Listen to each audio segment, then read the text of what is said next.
Hello and welcome to Zephyr's Gambit, a YouTube channel dedicated to role-playing games. Today we have a continued campaign from a long time back. I've moved house and done a few other things, and it's been quite some time since we've had a session of Roangate, Whispers of the Ancestors. My name is DM Matt in a Hat, and we have together with us four very good players for D&D, and I'm going to throw over to Tina, who is going to refresh us on what happened last time. Thank you very much, Tina. You may have inspiration at the end of your recap, and go ahead. No, you're gonna watch me get it and then lose it when it sucks so hard. Okay, so basically what happened, the party eventually beat the monsters, and we all were healing up. My character almost died, other people almost died. It was a lot of fun, but we were healed. We took a little bit of time to, I think we had about an hour or so of R&R, and our characters basically spent that healing and getting rejuvenated after that grueling fight, and then we all group up and have a community meeting with the elder and a bunch of other people, and the ruler of this camp banishes his ex-wife, and my character puts it together that he kicked her out because his wife doesn't like the fact that he was sleeping with the ex-wife during the crazy drug-fueled night that we had enjoyed just before the fight broke out. So that woman wandered off. My character said farewell to her, and we all... I don't remember the rest. I don't remember how we ended the session. I'm pretty sure some kind of a time loop thingamabobber in which we were like, we're going back. And it was like, oh yeah, we were getting ready to be sent off. Yeah, we were having a vision thing, right? I believe at the end, actually, it was just we all kind of went our separate ways. I know that Boy went back out into the woods a bit because she's not very comfortable with being around people.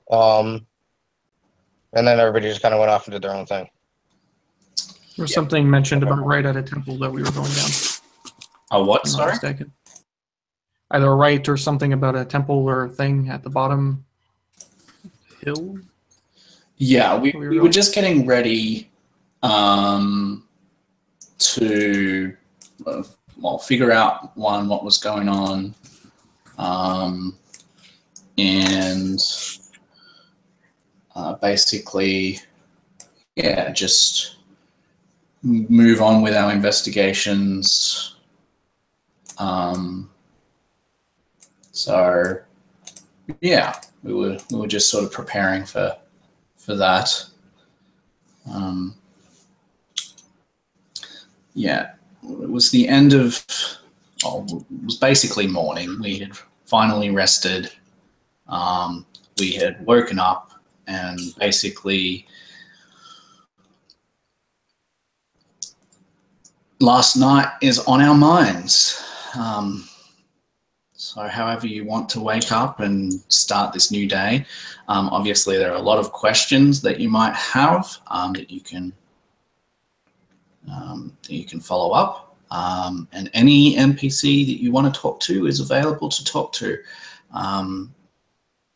So we'll try that. Anyone that wants to start us off can. Basically, you're waking up after that brutal fight. oh, Ragged. Well, go about, like, I would imagine kind of the same morning routine of things. Getting up, getting breakfast, stretching, probably even with her tent mate, basically do a little bit of sparring or something. Like, just kind of getting ready for the day, preparations, especially in the, okay, we're probably going to need to regroup with those others. And so making sure everything's organized and packed and ready to go in a moment's notice. Sounds wise. Okay, so you're all ready to head off. While you're packing and stuff, the others probably will see you coming in and out of your tent. packing and getting ready? What is everyone else doing?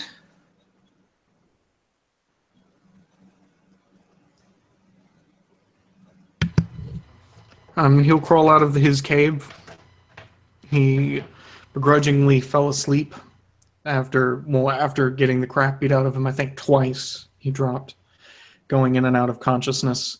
He tried crawling himself back to the cave by the shore, and tried to finish his inquiry. In the middle of his attempts at meditation, he eventually fell asleep, waking up sniffling. He'll basically do a thing of penance, basically bowing to the ground 3 or 4 times, basically drawing himself closer to the dirt, as if gripping Nephthys's bosom, like a child begging for his mom's forgiveness after they knock something over that they shouldn't have. He'll get up with dirt in his beard and walk out to where he's supposed to be. Speaking of this, while you're prostrating yourself and getting close to Nephthys as you can, something that occurs to you is that there was something very familiar about the phosphorescent glow in the lake last night. You're only sort of pondering it now as all of the events and getting hurt so badly has been forefront in your mind, but as you're sort of trying to piece it all back together in your mind, you see that glow again in your mind's eye, and for whatever reason, that glow reminds you somehow of Nephthys as a goddess. Her name sort of reverberates in your mind when you see that glow.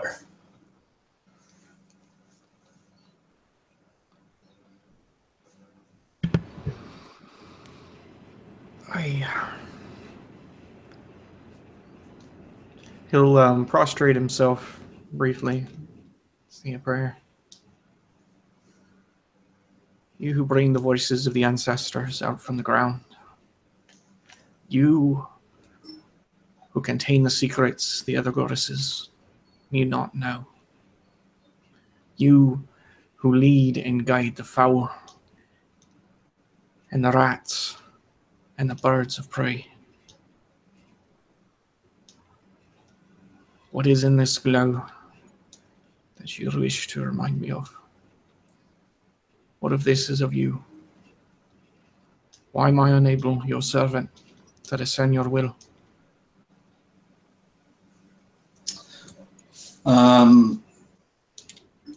Let me ask you, in all of your prayers to Nephthys, has there ever been an answer? Has there ever been a voice or an image, or has there ever been a reply? No. He is used to the deafening, cold silence to his cries for the vast majority of his life. Okay, so as you're prostrating yourself and asking why you can't discern Nephthys' will, you feel this coldness in your chest, and you feel like you're being pulled underneath the water, and that it gets colder and colder underneath the water. And at the end of your meditation, when you finally take that breath as you come back up, you see only darkness, and the thing that occurs to you isn't a voice. It's not. It's just a feeling that you need to talk to someone who's older, someone who might know what this might mean. Maybe the witch doctor, but maybe someone who's just experienced more of life is what is in your gut.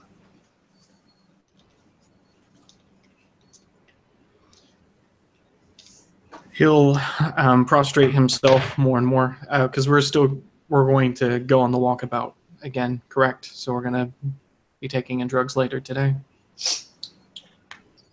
Yeah, it doesn't necessarily need to be today, but very soon. Yes. Okay, so it may not be today, so we can't eat. So I'm just making sure that if it is a right to pursue Nephthys, that he won't just screw it up by eating. All right. So seeing that he actually got an answer, he'll wake up. He'll risk himself. He'll start saying, "Thank you, Mother of the Earth, thank you." And he doesn't know how to respond because he's never got a response before. Like everything culminating together at this one time. You know, a sign of Artemis, the arrow, a sign of Hera, the fire from the sky, and now a sign from Nephthys. Something monumental must be happening. Something are conflicting with each other about. At least that's how he's interpreting it. Yeah. So he'll go to the end of the water, look it over, gaze at it for a long while, grab a fish, like a little minnow at the end of the pond. Does it have enough life in it for that? As you're looking at that, I'm just going to pause for a second because I just want to touch on the others, and then I'll let you know what's going on, because what you see in the pond isn't necessarily what you're looking for.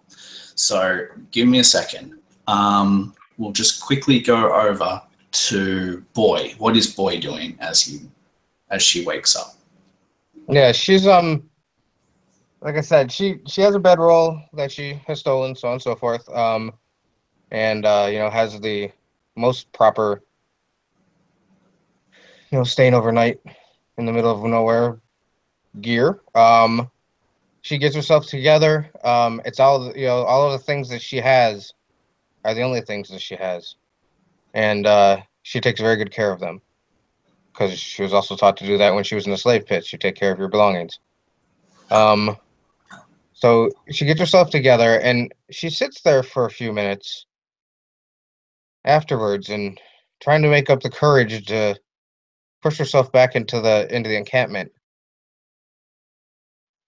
She starts to think about this voice, and she's clutching onto to her glaive. Am I married to you? And she looks at the glaive. The voice in your head or in your heart, whatever is more what you feel, I'm not sure which it is, but whichever it is,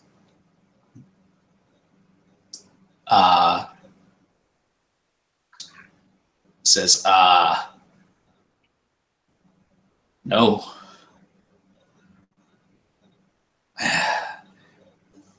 Something wrong? I have an itch. It's like no itch I've ever had. Yeah, and she's still feeling very weak because she lost 6 points of strength during that fight. Oh. Did she regain those, or did she regain those overnight? No. Oh, Jesus Christ. Yeah, so she's a -1 in strength right now. So, you know, she even kind of struggles to hold the weapon up per se. But she looks back at it and she goes, well, from what some of the others have said, they've said that you are kind of a legend and that you're The name that you call me was your wife's name. Just very confused. Oh, this itch. I cannot concentrate. I can't. What is it? I can't. And you just hear this, and it's not responding to your question or to your problems. It just keeps on referring to this distracting itch. Okay, well, you should thank you. And she just kind of submits to the answer that she's not going to get one. Well, there is an and answer she to this, and it says, I have to itch him apparently. Seek healing. Yeah, whatever those things that we fought last night were, they took a lot out of me. I can barely even wield this weapon at this point. Who should I talk to? I know nobody. The one girl seems nice. She's a girl. I don't know. I'm gonna go talk to her. And she gets up and reluctantly, because again, she's super socially awkward. She doesn't know anybody besides the 4 people that she's met for 10 minutes in her life, really, when they weren't fighting. And she does make her way trying to find Inti. Okay. She feels like she's maybe made the biggest connection to Inti. The other 2 are just so brutish that they'll be great companions to fight with, but they don't seem very compassionate to her. Okay. So she does try to make her way to Inti. What is Inti doing while this is going on?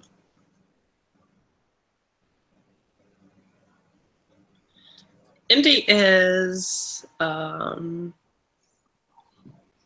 on this for a long time. She would have poked fun at Ra a little bit. Like if she would have caught her behind her, she would have whistled at her. And just walked away, just smiling at her. Basically she's trying to go spy on everybody, actually, just to see what they're up to, and she just watched Rye get ready, and she's like, oh, okay, well, I mean, she's a woman of business. Then she'd go and try to find the dude that prays a lot. He seems interesting. Sees him probably praying. Him approaching the lake. Okay, he's gonna go swimming. Not safe. And then she's gonna go look for the very interesting girl that's named Boy. Yeah, and it seems like you 2 are looking for each other at this point.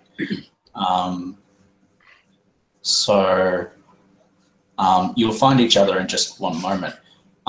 Meanwhile, at the lake, the water is still a little bit tainted with the blood of those who perished last night. And while many of the bodies have been, or the bodies of the creatures have been discarded over the edge of the cliff, the bodies of the fallen proper dwarshan from here have been salvaged and taken out, but the water is still holds some of the signs of battle. It's not fully cleansed yet. You think it will be over time, but you don't see any fish because the blood is what distracts you.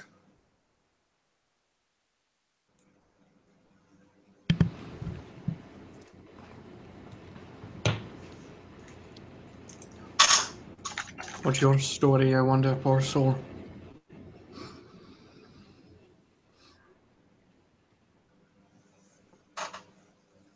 looking at the cloud as it dissipates further and further, like fog rolling over the mountains.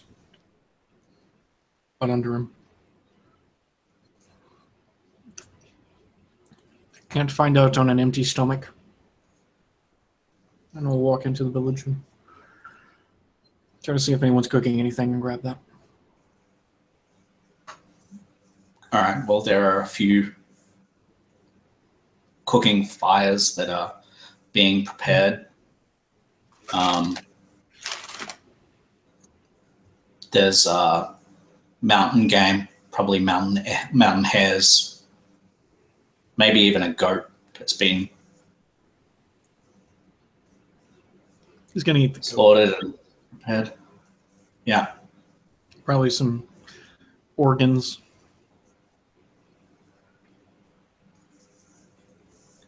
Yeah, most people wouldn't go that direction. So there's definitely more offal and organs than there are available. No, he wants meat too, but he'll take the organs knowing that people won't actually. Other people won't eat it. He's willing to stomach it. He's had to. So he has his fill. I'll take some of the scraps from the organs. He'll go back to the lake and toss one out.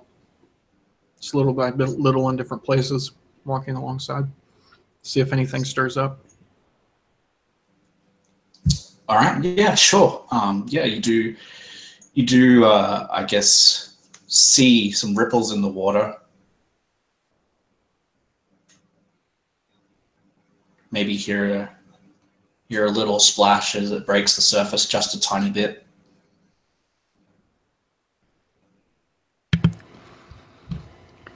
Not completely devoid of life. Know what's under there.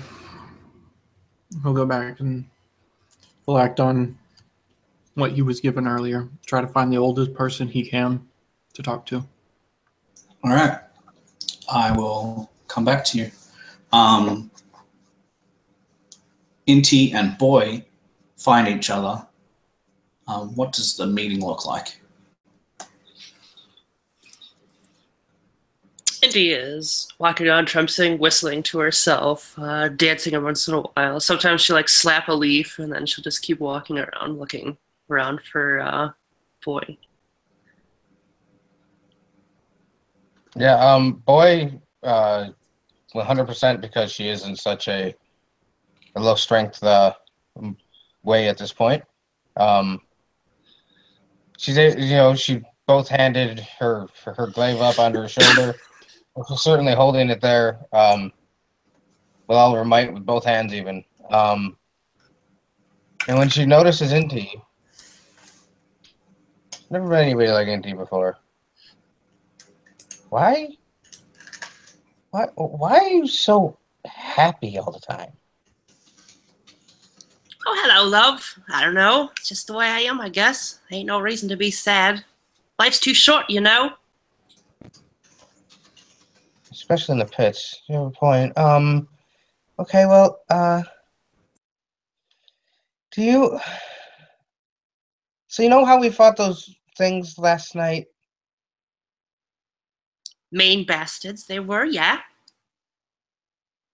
Yeah, there was something else. The one I was entangled with for a while seemed to take a lot out of me. And I've come to the conclusion that I maybe need to be healed. Do you know anybody that could do that? Just gotta find ourselves a healer, we do. Think we can whip one up real quick. Ask the elder, he probably knows one. Two, even. Yeah, I feel really weak, even after sleeping, and I usually... Don't you feel better after you sleep, usually? I mean, yes, I do. Like, I feel like... I just feel really weak. It's very strange. And every time that thing hit me, in fact, I just felt weaker and weaker and weaker. And I can barely even carry this most wondrous weapon. Can you help me, please? Yeah, of course. Let's go. Follow me. And Inti would go and try to find the elder, unless it's easy for her to be able to find like the witch doctor or their healer or whatever. Yeah, I mean, you know where the witch doctor resides. His, as well as the chief's tents, are the most prominent of them all. The witch doctor is obviously a position of great respect, but his tent is nowhere near as grand as the chief's. But all the same, you know that the chief wouldn't have healing powers, whereas the witch doctor is quite adept at healing and discerning signs and things like that. Okay, to the witch doctor. Yeah, so you would go that direction. So as you finish packing, Regeared, there's a fair bit of movement around camp. You see some of the meetings that are taking place. No one's acting subtly. People are there's a few families that are crying over their lost husbands or fathers. But Would she have a sense of like urgency in the, like getting together with the others to pursue this calling that she now has, or naturally I can see her have that need to go. She'd try helping out, like in the sense of like if there is any trying to bury the bodies or something, whatever rituals go with that, she'd be trying to assist with those. Otherwise, my thought is she'd probably see Boy and Inti and kind of be like, where are you guys headed, and try to keep up with them. As far as rituals go, the bodies are being collected together for transport, and they're going to be taken down the mountain into the fields and sown amongst the trees and then shot with arrows. They can't do that here because there's not really any tree life up here. There's one or two, but it's not anything like the bottom, like the valley. Okay, then I'm guessing she may help in what she can, like preparing wagons or what it is. But I don't know if she would feel like she can leave the encampment to take that time going all the way down to the valley. So with that, she like amidst whatever assistance she can give, would notice Boy and Inti and just kind of ask where they're headed, since it looks like they're moving somewhere with purpose. Yeah, they're seeking the witch doctor. Everyone pretty much knows Yeah, where. we are. It's Ra, right? Yes. Uh, Where are you two going? Have you seen the other? I'm in Ra would- need of healing. Oh. And I feel just very from weak. Okay, okay. I haven't So seen the man. looks celebratory at like for whatever reason. No. She's like, okay. Inti thinks that we should talk to the witch doctor. If you're wanting to get healed, that sounds very smart. Ha! Say I told you. You could come with us, and we can find that man. And Sure, or maybe he Maybe what? should be here with us, because the witch doctor seems to be the one that is kind of telling us what to do. Or am I not seeing that right? well, I could finish with what I'm doing here and go find him and meet you there, especially if you're not feeling as well. Sounds like a splendid idea. Let's go. And she'd tug along. Probably just gonna watch them walk off, Yeah, tug. doing back what she was doing, and as soon as the wagon's prepared or whatever, she'd make her goodbyes and go on the hunt for her fellow dwarf person. All right. That escapes me, and I feel so awful. So, okay, that is going on. Chepe, or should I say, Argris, will find a man named Zahar Anaran. Zah Inran. I will copy and paste here for you.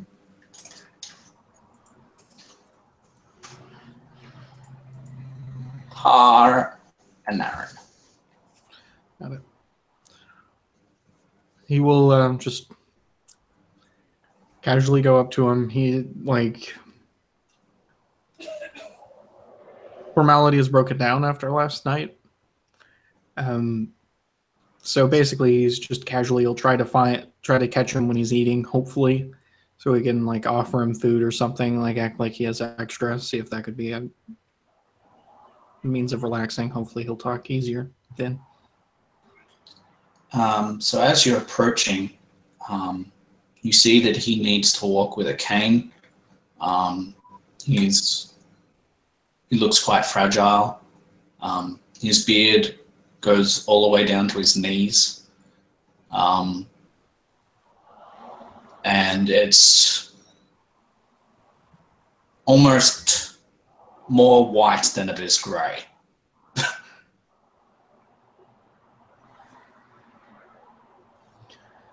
Hey, how old are you there? So I need to ask you a question in that case. Mm-hmm. In Roangate, how old do dwarshan live? Dwarshan live a long time. I think they can live upwards of like 380. All right. He looks Max. at you and he says, I have seen 347 years.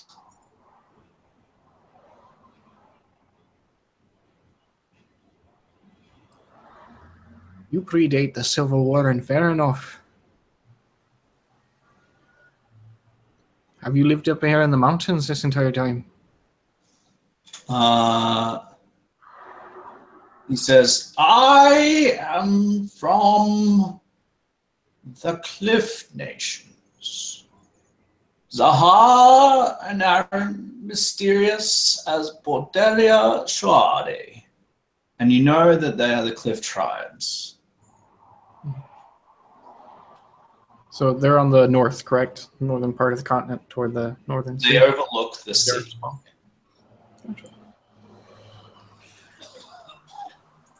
It was quite a trek for them. Yeah. They basically marched through hell to get here. We have been traveling.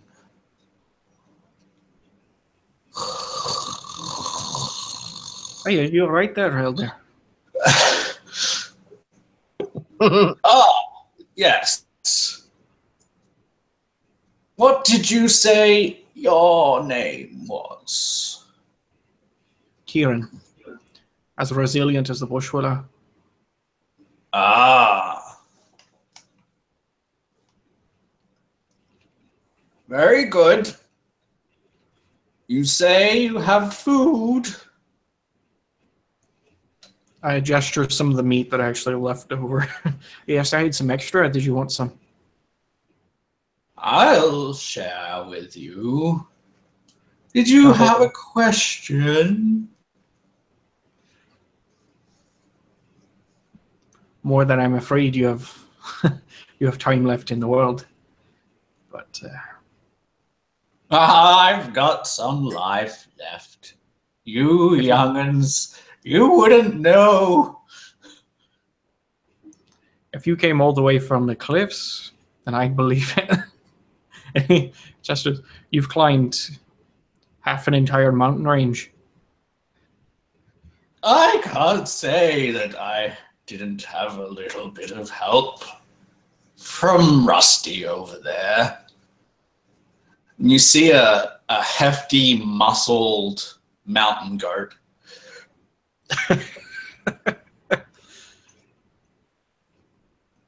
Oy. So, Elder, you've lived long enough you've had a few battles, I assume. So you know where creatures like the one that we saw come from, where a person's soul becomes something other. I know nothing of these things. I've had my share of battles. Maybe more on occasion. Did you ever happen to fight a creature that looked like a woman next to the sea? Did anyone from your tribe fell victim to the same fate that made those poor souls come out of the lake? I heard tell this morning of those women, creatures, things that were in the water. Never before have I fought those or heard of their ilk. However, there was some signs in the water, yes? Yes, the life has withdrew itself. It's worth turning back now that it's dead. Ah. A glow like Nephthys. A glow like Nephthys. Spread like a cloud. Yes. No, nothing. Never fought those before or heard of them, but I remember the glow of Nephthys. Last time I saw that was when we abandoned Thunder Tree after the incursion of the Exiled.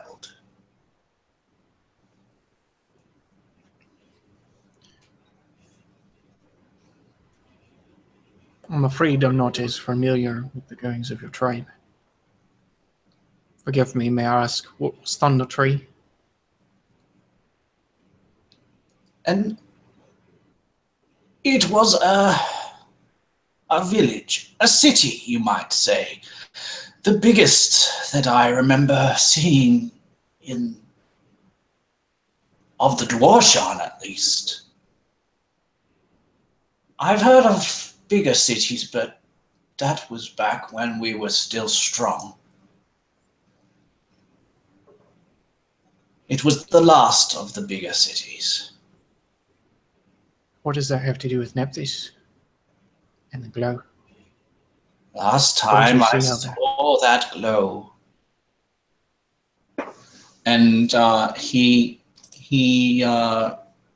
revises what you saw. So what he was saying is a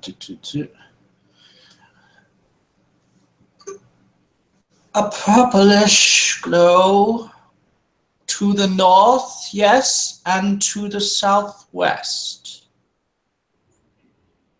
In the body of the water. So I have heard the glow was last night. The last time I saw that was when we abandoned Thunder Tree. Many years ago. I was just a child. And what destroyed the city? It was the incursion of the exiled ones, and I know not how much destruction there was. There was much fighting. I remember our family left early, amongst many others. We did not wish to fight the exiled ones. We weren't prepared. Many stayed, however. Many did not return.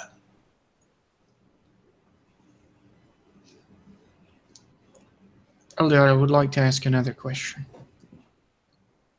Ah, the questions of the young, yes. Yes, very. I'm especially young to the dwarshan.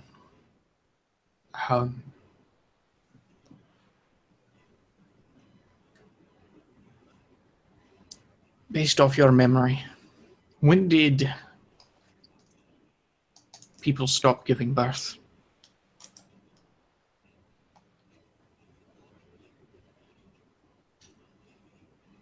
Ah, well, it's a strange story, son. It's a strange story. I'll hear any story you're willing to tell me. It's all I can really say is it seems to have dwindled for as long as I can remember.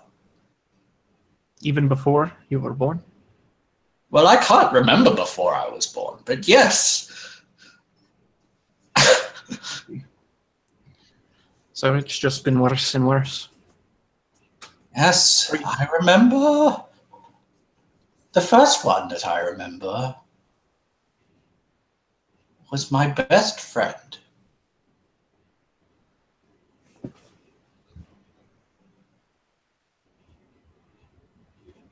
We were just children, you see. Just children.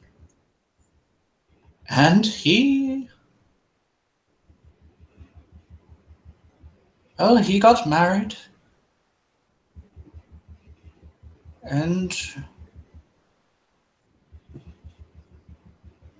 for whatever reason, they tried and tried, but couldn't have children. It was the thing that hit me the hardest. I heard a tale or two, but I'll always remember the look on his face. A look of loss, but of not knowing loss.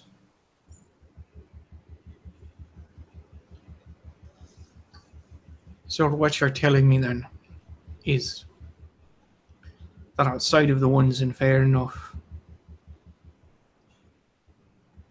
and then Rita, maybe a bit in Bruin, this council we have here aren't just representatives of the tribe.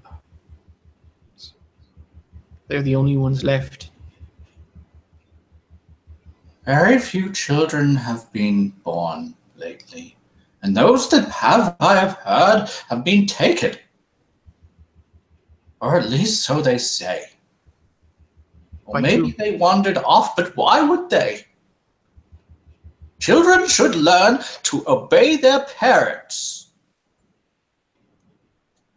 May I ask you a question then? You know the history of your tribe, no doubt. Aye. Take a minute to think about it. Would you say that, potentially, over the course of time, the children that were taken, only the ones that were taken, not never born, did you say that happened more toward the west or toward the east? Ah, I think you're misunderstanding. The decline of children being born has been, over time, widespread. These missing children are only recent. Never before have we had children go missing, and this has only been happening for a month, more or less. I started hearing of it when we left to come here. Were any from your tribe? Just one. Was he... You're from the cliffs, so you span the entire northern shore. Was he toward the west, toward the center, toward the east?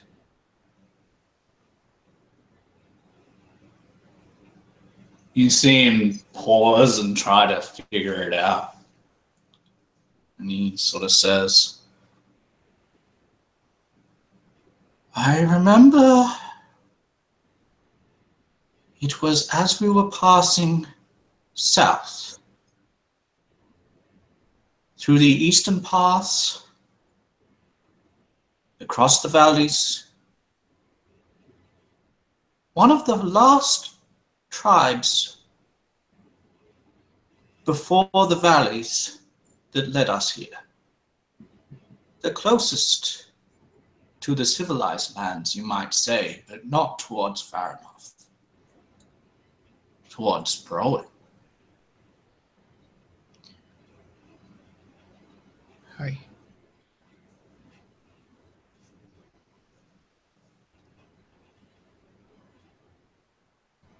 Do you think that's a pattern, young man? I'll find out. Thank you, Elder. I'm gonna have to talk to a few people. Do you know the names of anyone, by the way? I'll just ask for a few names if he can get any. Of what in particular, sorry? Of the people, and he'll look at the Elder, of people who have lost children. Ah, yes. And he'll spin off a couple of names for you, and you can go and find them. So I'm just gonna go ask each of them where they were and whether or not they were toward the west or toward the east. okay, well, I'm able to answer that question fairly quickly, and then I'll move on to the others. Each of the families that have been affected by this have been on the eastern side of the mountains. You mean the western toward Browen? Sorry, the western side of the mountains, away from Fahrenhof and towards Browen. Oh, were they on like the foothills of the mountains, or were they straight up just in the mountains, or just in the valleys? Well, depending on which tribes they come from. The mountain tribe obviously was in the mountains. The valley tribes, the river tribes weren't, obviously.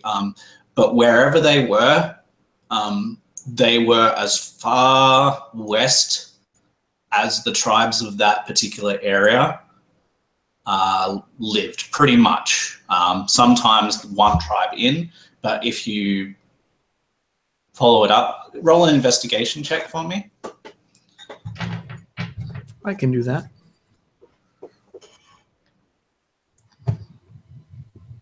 Kind of. 9. 9.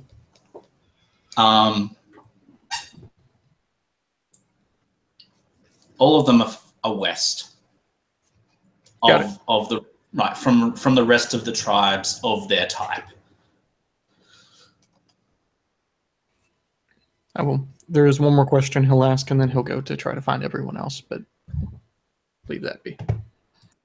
Okay. So, back at the Witch Doctor. You guys have been allowed access to his personal tent, which happens relatively rarely, but you know that he's the one that chose you. He's the one that knew your names, or not your names, but he knew about you before this night. The vision quest or whatever that he spoke about and convinced the chief with basically gave him descriptions of who you are. So he will let you into the tent and bid you sit and be at peace. And then he will sit with you and ask you why you've come.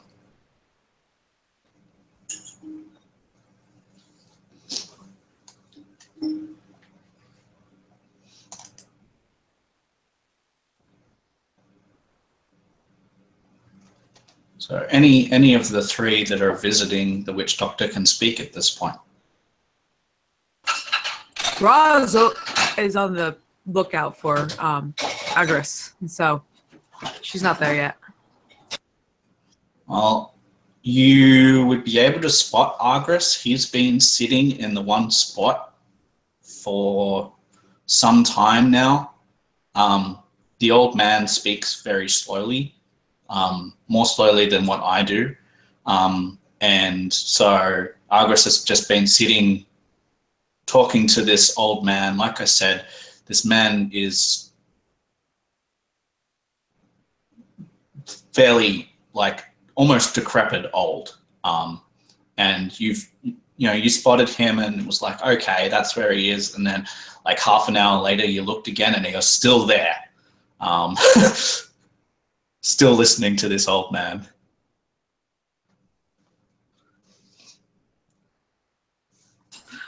Okay. I guess if that like if a half hour by, it's like she might be like, well,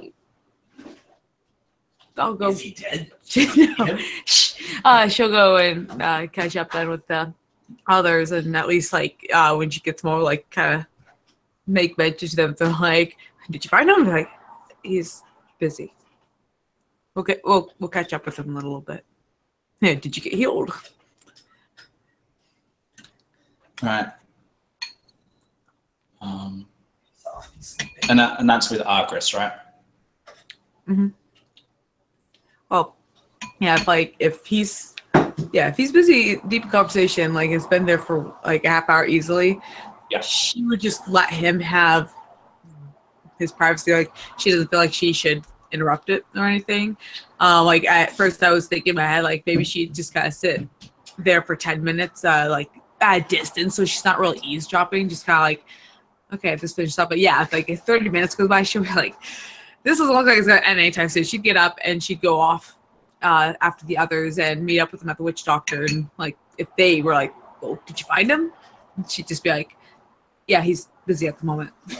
We'll go get him after this." Or No, so the witch doctor has allowed them entrance into his personal hut. Yep.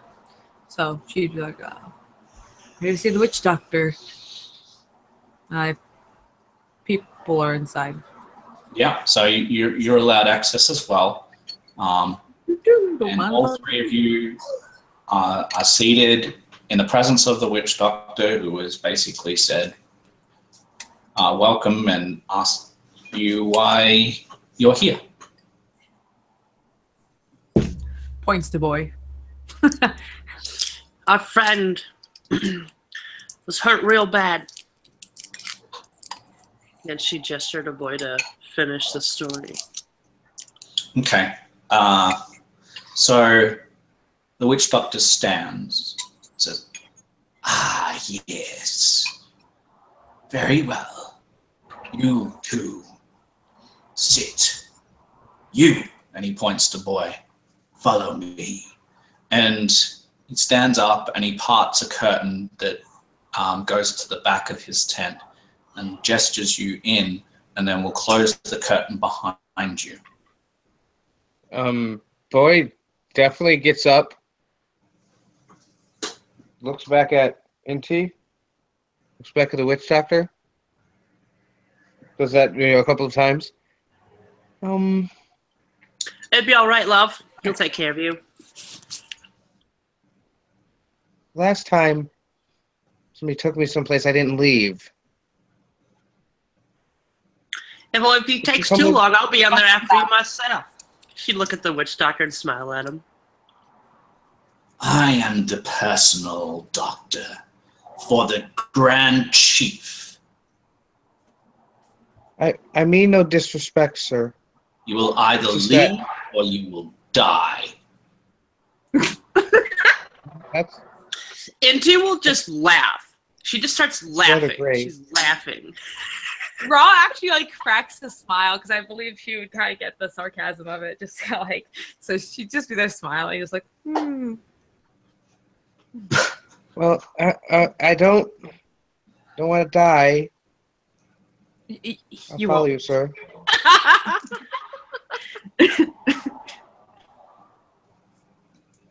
You'll be okay.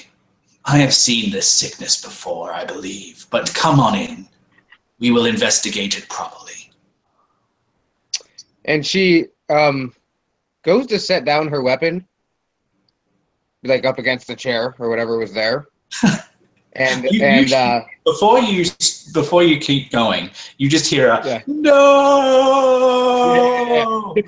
But at the same, so she turns around, and as she's walking back in there, the glaive just runs into her. It hits her in the hand. I'm never gonna get used to that. That's a cool trick. Can you do that again? No. One more time. Yeah, like Ross just like that. That's a cool trick. It almost knocks her over. You know what I mean? Because of her weakened state. And she uses the name in front of the witch doctor. Okay, Luce. Okay. And she musters up all her strength and sets it over her shoulder again. Yeah, the witch doctor's not paying attention to what you're saying, really. Yep. I just wanted to see if he caught it. So yeah, she will definitely walk in and let him close the curtain and stand there as if a teenage girl would in front of their doctor. Yeah. Very. All right. So he would do, he would sort of, feel over your shoulder and on your neck, sort of checking. Very timid attempt. That sort of thing. He would ask you to cough, all that sort of stuff. Yeah.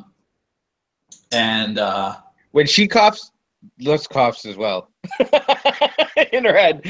Oh yeah, definitely does. And she will then sort of ask you to take a seat, which is on a bed, and she will go over to a series of shelves that have been erected and are sort of up against the wall of the tent, and she would start to take a couple of things down and gets a bowl and starts to mix things together, and after a few minutes would be ready, and she would come back to you. Aren't you done yet? From the other room. He brings over this mixture of gunk. It basically looks almost like tar with a straw in it, or a piece of straw. And he says, he dips his, 3 of his fingers into it, and he approaches you and he says, "This won't hurt a bit." So do you let him apply the salve? Does she have to ingest it, or is it going to go on topically? At the moment, it looks like he's going to wipe it on your skin. Okay. Yes, sir. So he wipes the top of your brow, he wipes around your neck, and then violently throws the 3 of his fingers into your mouth and sort of clumps your nose. And a little glob sort of goes down the back of your throat. And it tastes and feels very lumpy and gross. It's kind of cold. Like bull dung. Don't ask why she knows what that tastes like. And then there's like this wicked smile on his face as he puts the vial, the bowl back, and he says, "Yes, unpleasant, isn't it?"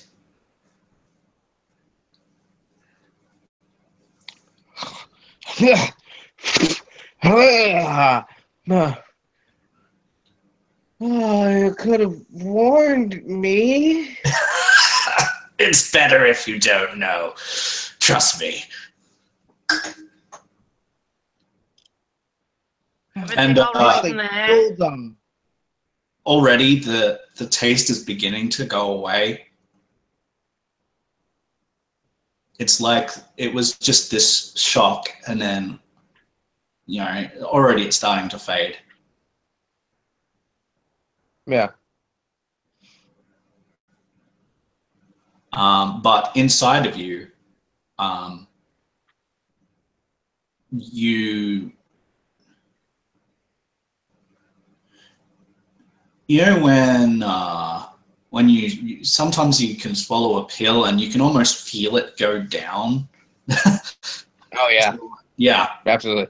you can feel it go down, and it's just this cold shiver that sort of slides down. Like when you take too much ice cream and you swallow it too fast, and you can feel it go all the way down your system. You got it. Or Slurpee or so.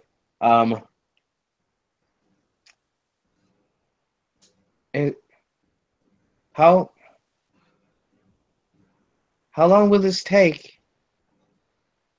I want to feel better. How Unless cold are he. you? How what? Cold. I feel quite warm.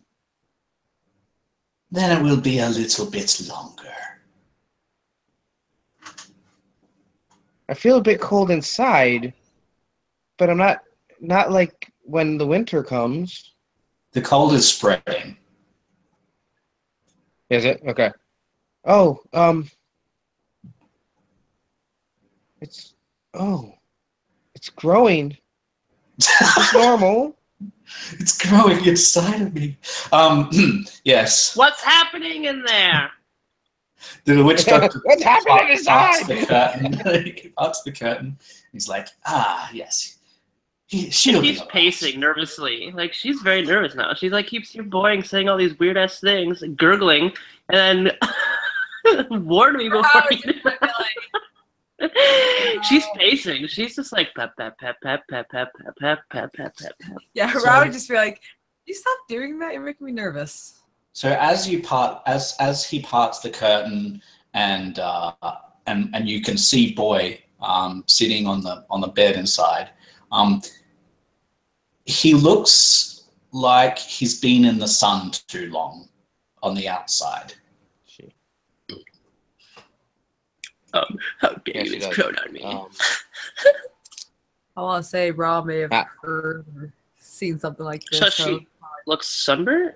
Like hardcore? Not burnt, but like heat struck. clammy, sweaty. What, do you feel okay? She'd ask to the doctor. I'm You will. growing. Okay. I'm growing colder. Is she dying? She'd look all concerned at the doctor. She will be fine. Looks back at her And while she's we're starting to visibly shake. You can see her. Yeah, it's definitely getting pretty cold. And it's so cold that you're starting to get what are those little lumps on your skin when you Goosebumps. Goosebumps. goosebumps. Yeah, Goose pimples. Goosebumps. starting to get goosebumps, but visually from the out, it's getting more and more like red, like more flustered, more heat struck. So what she's feeling and what she's actually showing are contradictory of each other. Yes. Okay. But she can't see herself. Well, she could probably see the back of her skin, and she can probably see that it's going very red. Yeah, it's your arms. And then all of a sudden, Doctor, this is the whole body will shiver, and then Like a convulsion? Yeah. And then you look down and the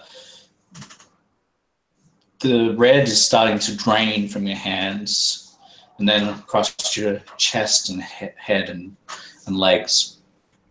The last to go is the head, and start to just drain. Anyone that's looking will see the color drain from her face back to what she normally looks like, and see this violent shiver, and then you just reflexively swallow, and then you feel strong again.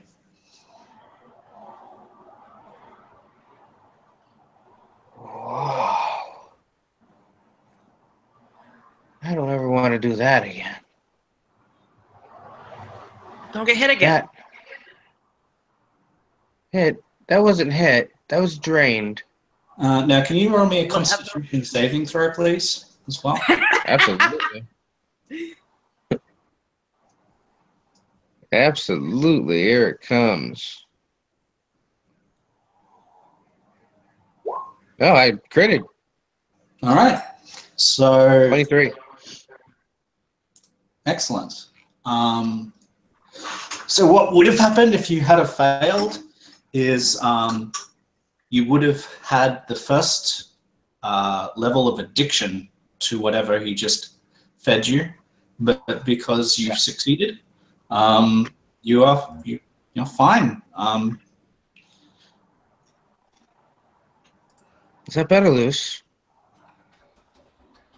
What's that? I feel much better.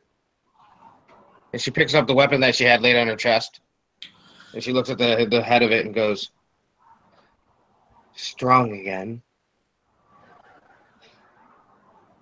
Thank you, Doctor. You shouldn't Just here in your But head. I have a suggestion. Before you stick your fingers in somebody's mouth again, you may want to warn them. It's I had a bite best reflex. this way. Trust me, I know. Oh, okay.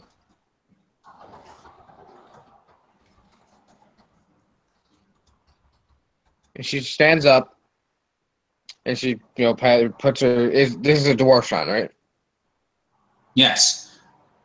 Okay. So she reaches down, puts her hand on the shoulder, and thanks him. All right, Luce. Guide me. The voice inside is starting to calm down. The itch is not as intense.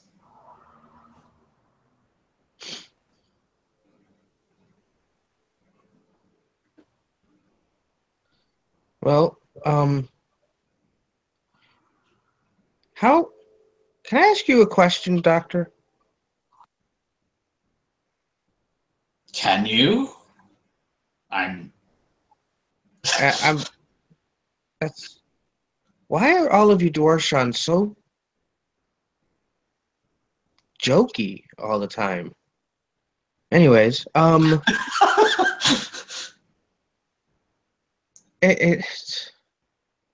why did you pick me? I did not. Then did you pick Luso Isotech instead of me? I did not. Then why? It is. I was drawn here. Is it just my calling now? It is a mystery beyond me. What I know is this.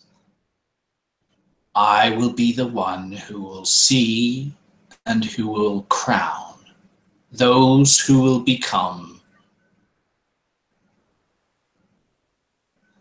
the finders of our past, or who will die. but they are the ones who have the greatest chance, the only chance. And this, it has been heralded, is the sign.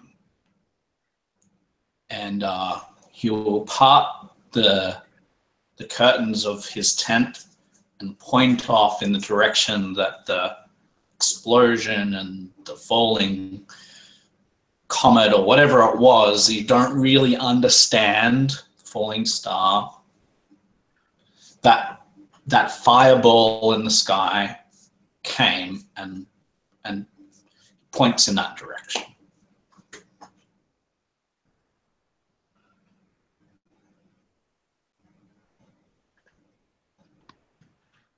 Well, I'm very much thankful for your help today, the witch doctor.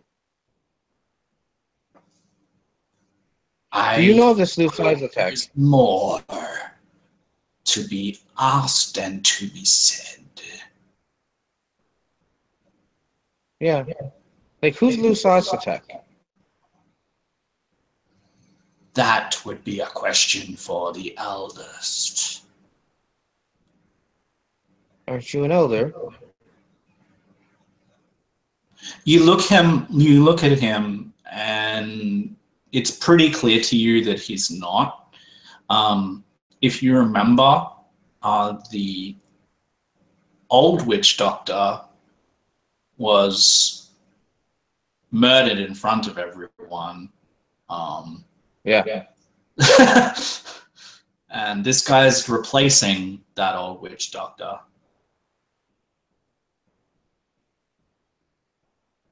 So new man. He's not old. He's really just a trainee.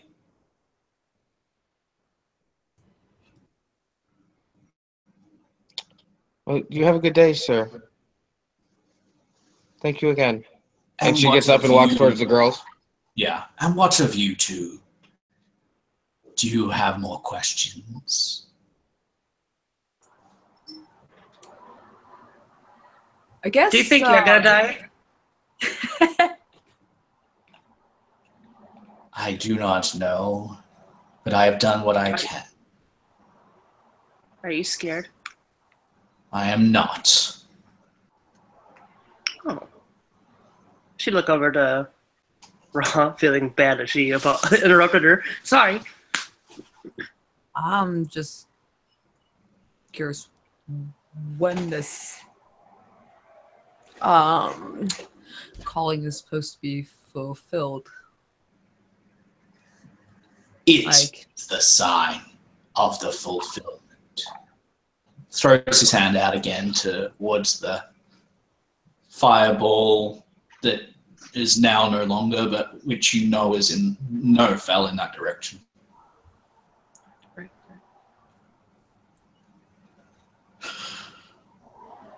Okay.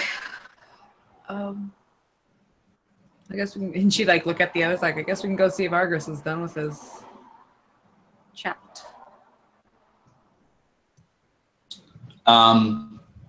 Before you leave, it is my understanding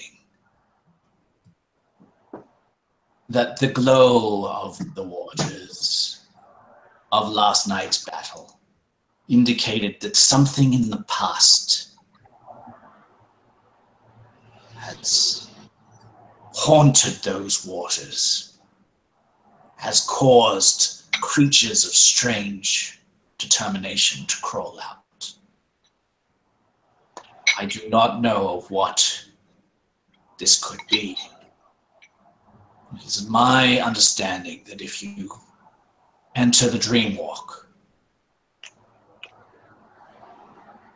that you would be able to see it for yourselves. We'll see what created those creatures, right? Or are we going to be encountering those creatures immediately? I do not think that you will see their creator, for that would be Artemis. Okay. They are but dwarshan who have been defiled somehow.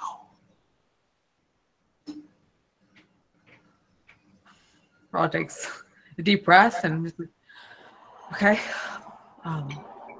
Right. For what? Did we slay them? Or for what reason, I do not know. We But you could slayed dreamwalk.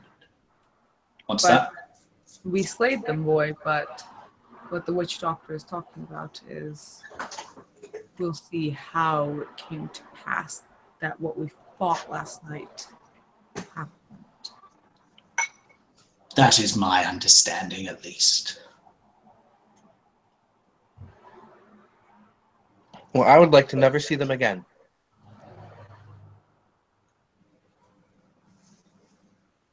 Well, That feeling was unforgettable. Never felt weak like that before. Even in a sickness.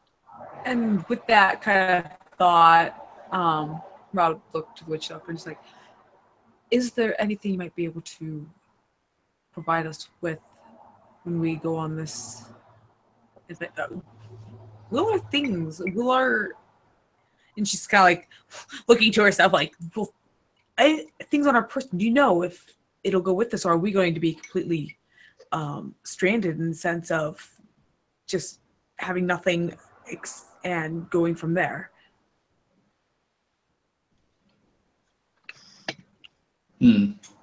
He says, I'd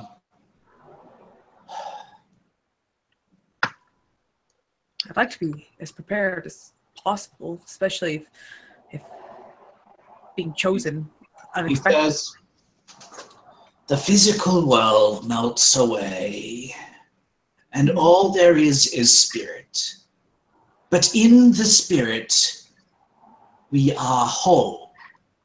We have weapons and armors and items that we have in the physical world, but it is in the spirit world. You are prepared as you would be, as if you were fighting something here, but you are elsewhere. You are grounded and safe in your physical bodies, as safe as I or others that are there can make you be.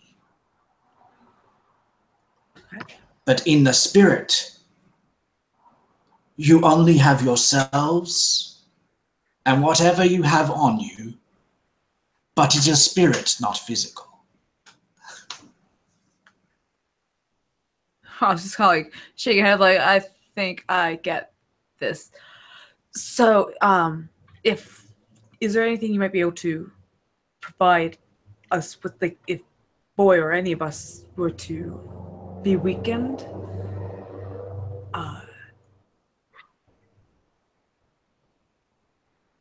Do you have any medicine? That doesn't make any sense.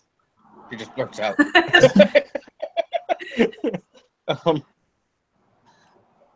Basically, I was trying to get like a medicine or two, or yeah. I can put some in this vial, and you may take it with you. Okay. What do you know about that star, Witch Doctor? Yeah, as he goes to answer that question, he turns around, grabs the bowl, starts to flick it off his fingers into the jar or into the vial. Lovely. And it's just like dripping in and coating the previously clear vial with this black, lumpy grossness. And he says, Can't you make it look prettier?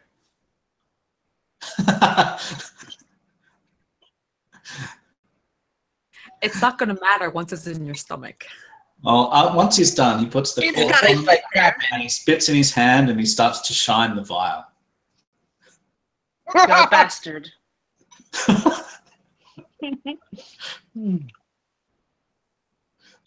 So,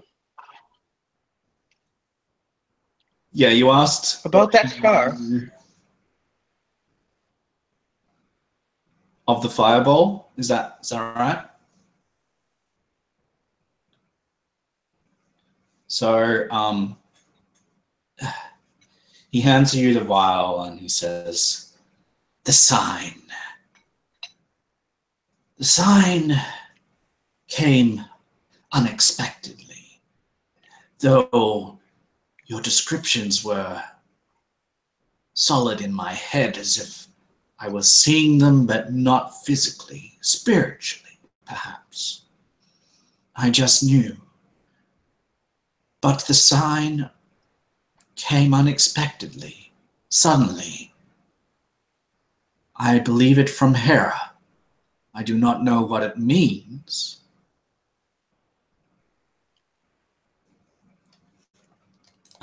And he will say,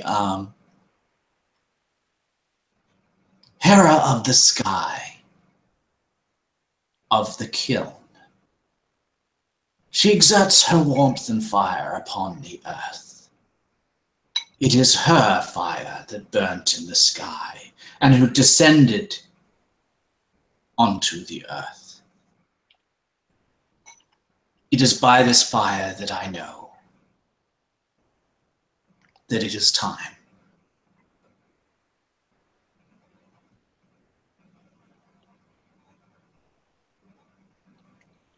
Right. Every single, and she looks at Inti, because she feels like she's connected with her slightly. Every single doctor, priest, healer, anything like this, they all talk like that. It makes it more fun, doesn't it? I don't. I'm a lot of things. I'm a smart girl, but I never understand them. Not as smart Maybe as if a you do, witch you can explain doctor. it to me when you walk. It is not for I to relay what the goddesses wish to communicate to others. I am blessed with an understanding, and maybe the understanding is right, and maybe the understanding is wrong, and you're just going to die. Oh, no, talking riddles. Someone- She'll mock. She'll laugh at him. Are we done here? Where's our friend? Down by the. The man. The man. Argus has probably left the old man at this point, depending how long it was. He's probably talking around. Yeah, the old man's done with you, or you're done with the old man. And Ra would lead them back to where she last saw him. So if they don't find him on the way, she'll be like, well, basically, as you come out of the tent, if you're done with the witch doctor, as you come out of the tent, you will see Argus wandering around doing whatever he's doing. So you guys can meet up. there he is. Roangate. Hey.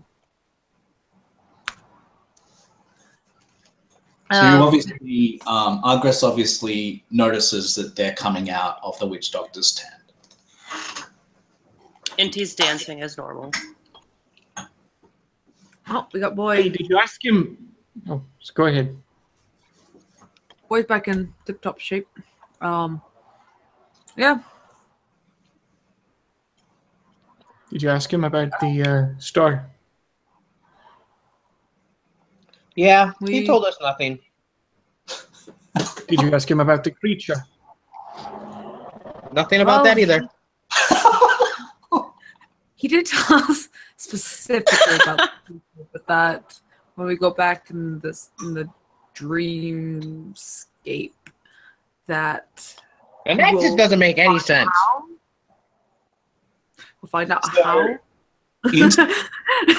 Revered could tell Argus what they heard the witch doctor actually say. Clearly, boy just is in no place to be relaying exactly what the words were, but either Ruggied or Inti could relate. Yeah, right here we totally be talking about like, I want to go back in the dreamscape. We're supposed to like, we'll be able to discover what created the creatures or how it came to be, and that they are dwarshan that got defiled or something like along those lines. And so That means we'll be inquiring of Sorry, did Boy even go in the dream state? Because she wasn't offered a drink. What? I don't think Did Boy even go in the dream state? Because she wasn't offered a drink. We haven't been there. Yeah, we have to go. Okay, I thought it was that thing that like happened at the ritual. No, I mean they were just getting drunk and stuff. Okay, no, she wasn't offered any. So it was a psychedelic state, but it's not like the Dreamwalk. The Dreamwalk is a specific guided ritual. Aye. It was normal heroin. It wasn't D&D heroin. Yeah.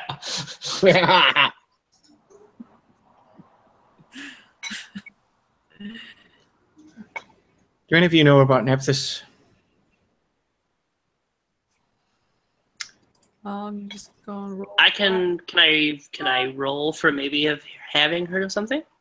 I mean, you know of Nephthys. You wouldn't. I don't know how familiar you, if you aligned yourself with any of the goddesses to actually know how to pursue their favor. Oh, yeah, I mean, I'm happy for you to roll a religion check.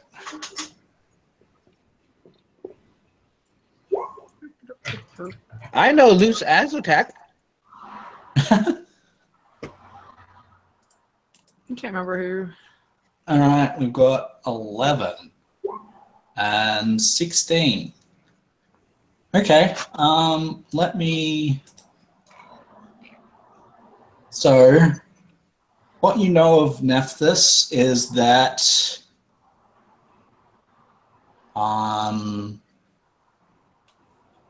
she is a goddess of the earth, and that she governs the past. Things like ancestors or the ceremonial dead, history, that sort of thing. You probably don't know the full birthing rites or favor rites, but you know that she likes she's into silence and meditation and calmness.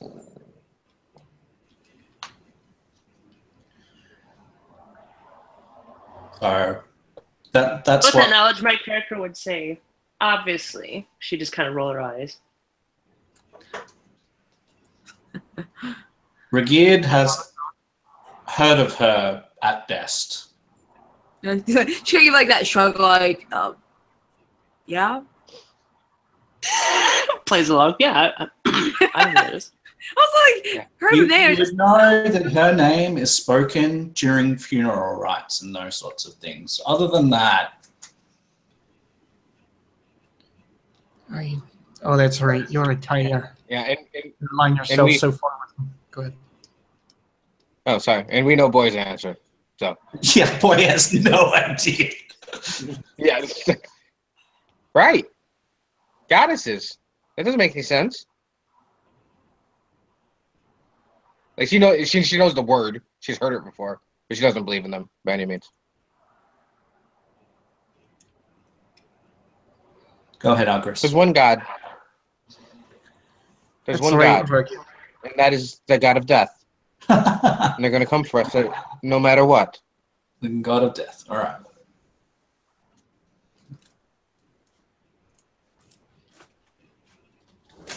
The witch doctor talked about death a lot.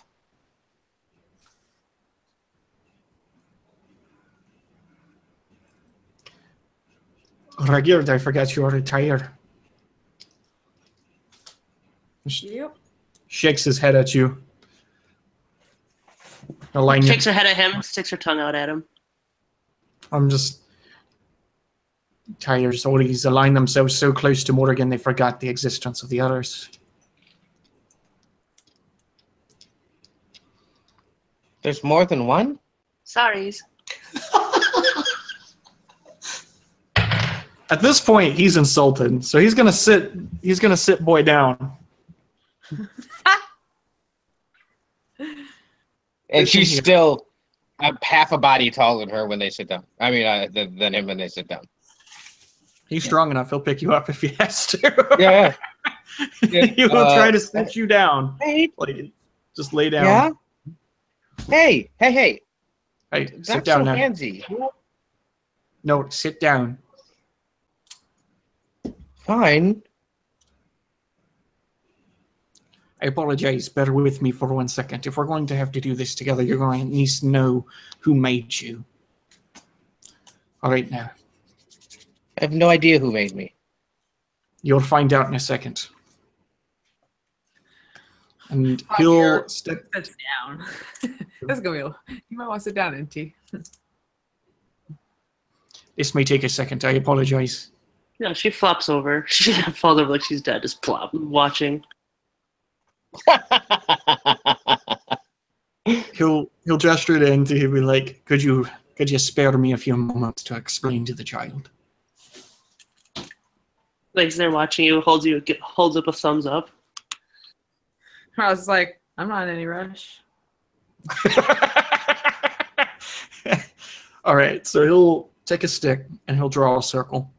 And he'll draw an X through it. Then he'll draw a cross through it. The world is divided in fours: north, south, east, west, northeast, southeast, southwest, northwest. You know these basic things. The seasons are in fours. Everything in Roangate is fours. There's the sea, the ground, the sky, and the land. 4 areas, Right. 4 domains, each of them governed And by the goddesses. She points to where she walked from. Yes, you're from fair enough. But that is merely where you were born, not where your kind is from. You're a I'm Shinina. from the slave pit. You have No, I'm a blotches slave. on your I skin. don't know. What does that mean? I'm taller than you. Do you have blotches on your skin?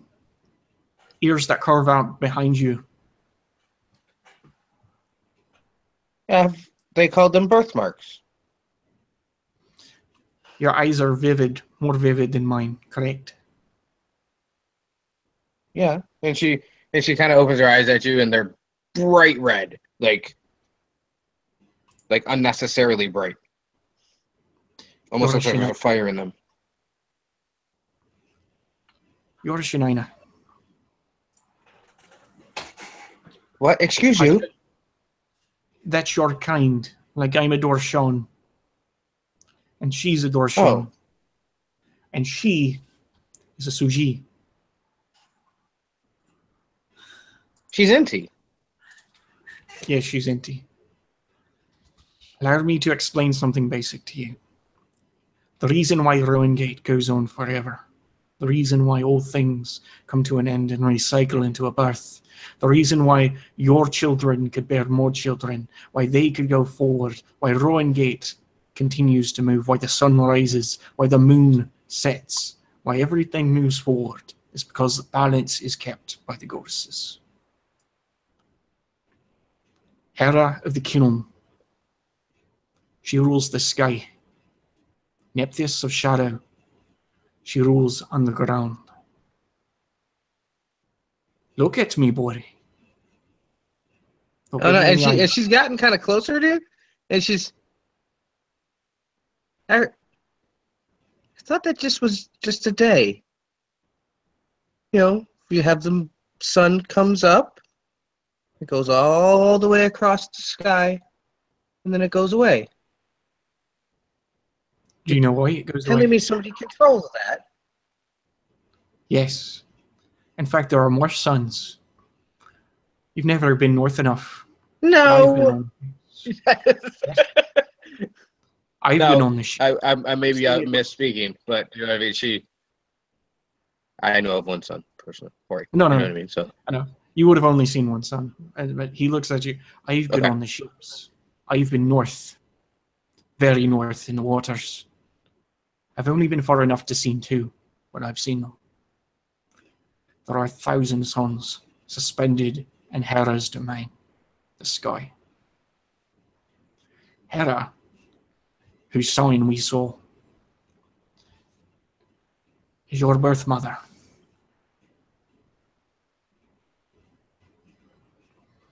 born of a goddess? I do. Something of the sort. I don't know exactly. For the dwarshan, we are also born of Hera as well. It was her pet that fell to the ground, the flying serpent, that made us into dwarshan. The name of the serpent was Dwarshandi. That is why we're called dwarshan.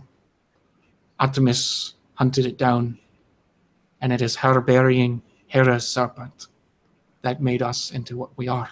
We are born out of the magic and out of the guts that spilled from that serpent. Okay, so boy, you get this voice in your head that says, if a serpent fell from the sky and made the dwarshan, maybe another serpent just fell from the sky because that was a friggin' fireball and it was from the sky.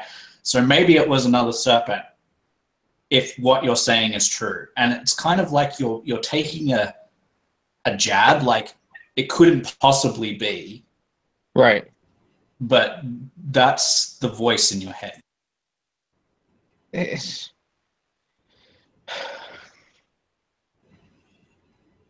I mean no disrespect, but that doesn't make any sense. And I mean no disrespect, because as I've seen in the pits, from time to time, babies are born and they come from women.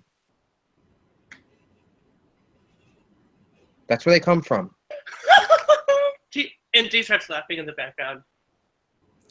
They don't come from serpents or goddesses.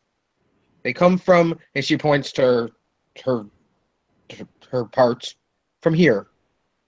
That's where they come from. Hi. But where did the first ones come from?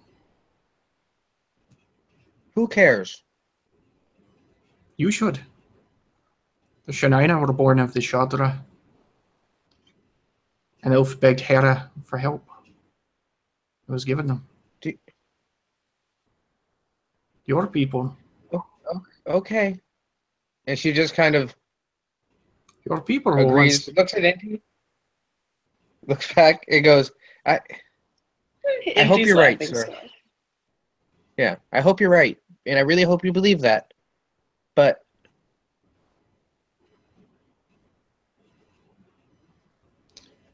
I hope you believe that. All right. Boy, look at me now. Boy. Boy. She's looking at Indy. Boy. Child. She points over. She's like, you gotta look at him. Oh. Yeah. She's laughing. And you call her child, and she points a finger at you. You will not say that to me again. Do not act like a child then. Not the child.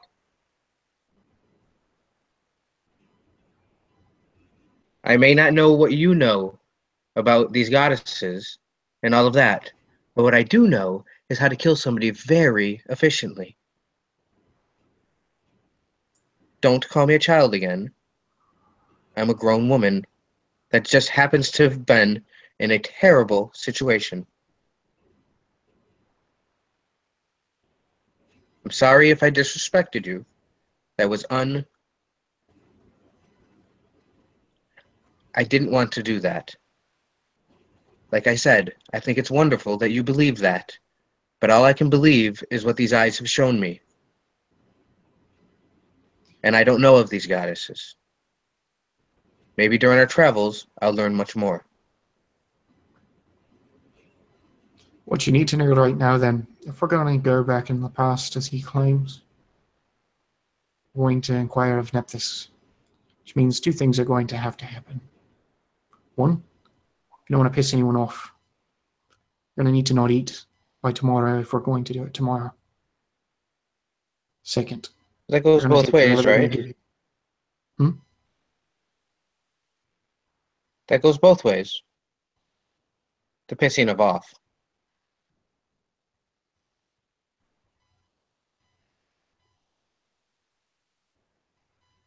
She just blinks at you a couple times. You're a strange one. I've been told that before. Aye. Just remember you don't need to eat by tomorrow. And when they give you the drugs, just take them. Try to stay quiet. I need to talk to the elders. Because, as you told me, the person that I talked to has been dead for some time. And maybe they have a brighter answer than what you've provided. That's what the witch doctor suggested to me. Because Luce Isotech, he speaks to me. I'm not imagining this. When I was ill, not too long ago, it seemed as if he was as well. This is all very confusing. Even though it was deadly, it was much easier in the pits. Why didn't I just grab a sword?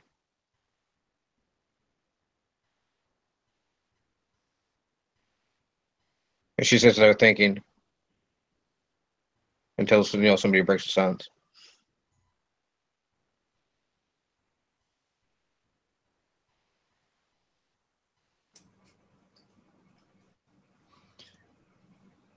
I don't think there's anything.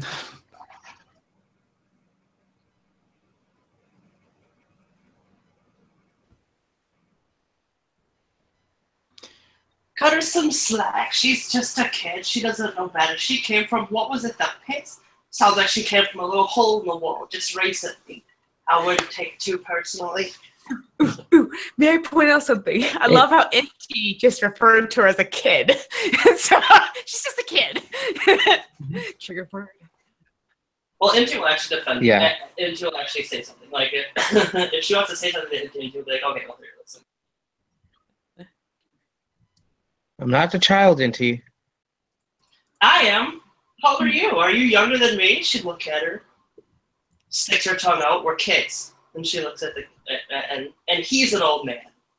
And she just smiles. Yes, I would agree that we're much younger than this one. But I gave up being a child a long time ago. And I find that disrespectful. I'm sorry. But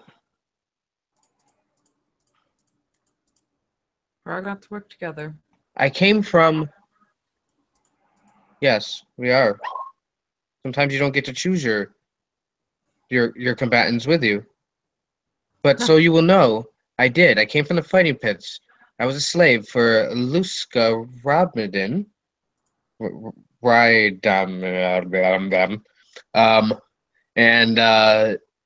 I was brought here by this weapon.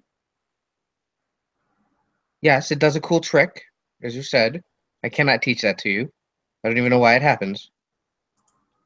But I can't part with it. It talks to me, I think, or I'm going crazy. I don't know. I mean, But if you he have a knew the talking name. sword, she just kind of gestures to her sword and kind of interrupts her. And you can't believe that somebody makes that thing, and she points at the sun, makes that move around? And she just kind of smirks at her. There's a lot of stuff in this world that we're not going to understand. Not as simple as it looks, neither. She just looks at the priest dude. It always. There's other things I don't want to understand. It's simpler. To have to remember all the things that he just told me. Sounds tiring.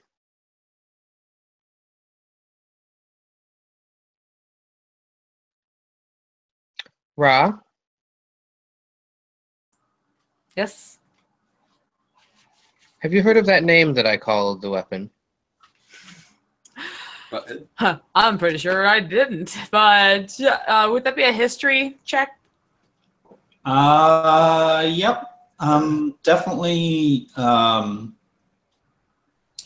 Argris has definitely heard the name. I think we established. Oh, wow. Yeah. Agris told me who it was. Very basically. Yeah, I rolled a 16 for her int, so She's she probably sure. has heard the name. Maybe something that she's heard among barbarians or in her tribe. Oh, definitely not among the barbarians. Okay.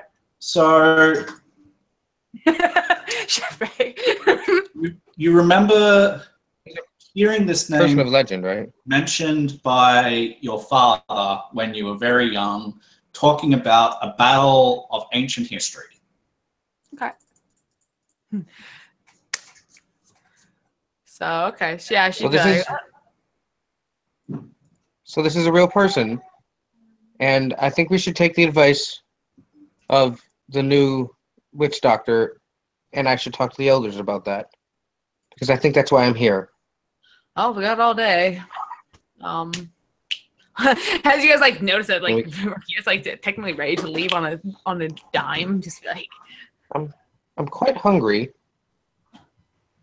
I'll make Hey, it. here you go. There's some entrails left. Here, have some entrails. That's disgusting. Yeah, no, thank you. She says. Dude, like I already had one thing that tasted like shit today. You would probably look at that and go, "Oh yes, that looks fantastic compared to what you would have had as a slave." Yeah, that's true. Yeah, oh no, she'll gobble it up then. You're right, Matt. Sorry about that. You saved me the best part.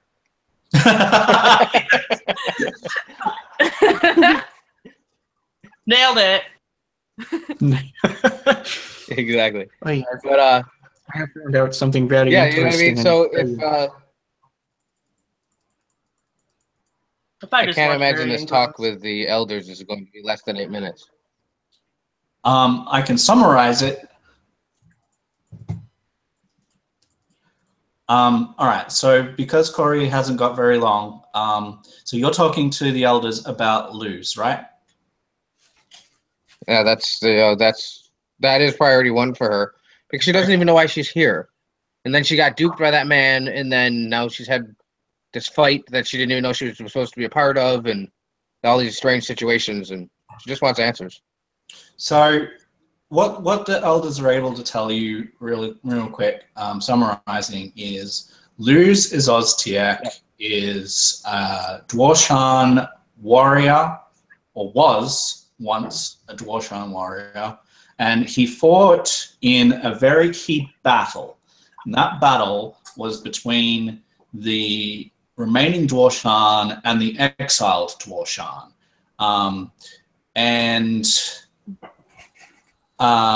The exiled Dwarshan were much stronger and more numerous than a lot of the others. And when they were exiled, they rebelled and started to, the Dwarshan paid for them, paid for exiling them in lives. And at the same time as this was happening, there was a barbarian incursion, and there was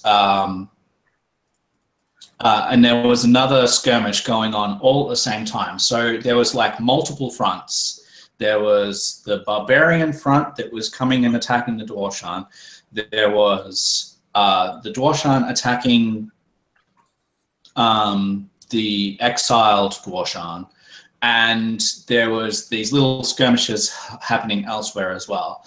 And Luz was the one that pushed back the barbarians, and he's the one that pushed back the exiled ones. Well, one of the ones that did that. So he was part of two front battles, and his name was sung for a long time afterwards. And a lot of those stories are told from time to time, but they're not frequent. Like other stories are told as well. There's a bunch of liturgy, but he is in amongst that. As far as hearing it as a voice in your head, they don't know what that's about. They say if you really have a connection with Luz Azoztiak, the real spirit of Luz Azoztiak, they assume that someone's bound his spirit into a sword or into your glaive, and they have no idea how that would have happened. Since he died so long ago, the spear would have to be that old at least, and it's not, and it's clear that it's not. What else? Right, and she also brings up that he calls her Luana. And was that his wife? Yes. Okay. I know the answer to this, but you know what I mean? She died as part of those battles. So he was a hero, she asks. Yes, he is heralded as a hero. He's asked me to come see him, but I don't know exactly where that is. Is that something that they would suggest for her to do? They don't know what that would mean, but they say if you're going to be time like dreamwalking, then you might find his more information by doing that. Like by going into the past, you're going to be closer to Luz's time than you are now. Whether you go back all the way to his time, or whether you go back further or go back only a little bit, they don't know, but you're going to be closer, which means that the connection should be closer. Okay. If it's real. They don't know if it's real. Yeah, and the only thing she would say is that it's very real to her. Now, through that, did Luz talk to her at all?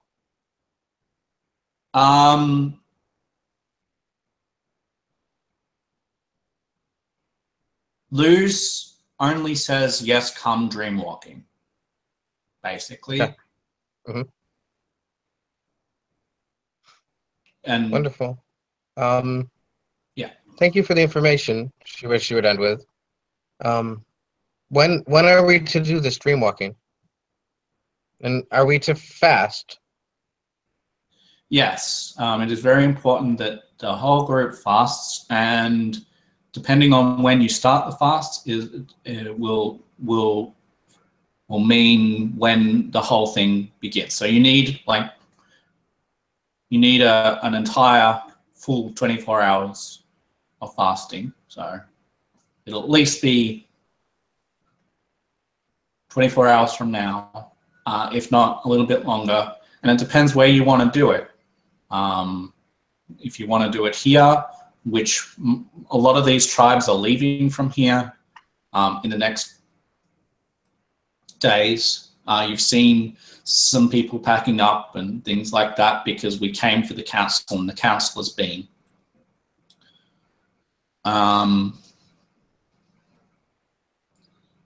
So yeah, it depends on you as a group, basically. So you determine it by saying we're going to start fasting now, and whenever that now is, and that's 24 hours, and then you can go. Can we have just one last meal?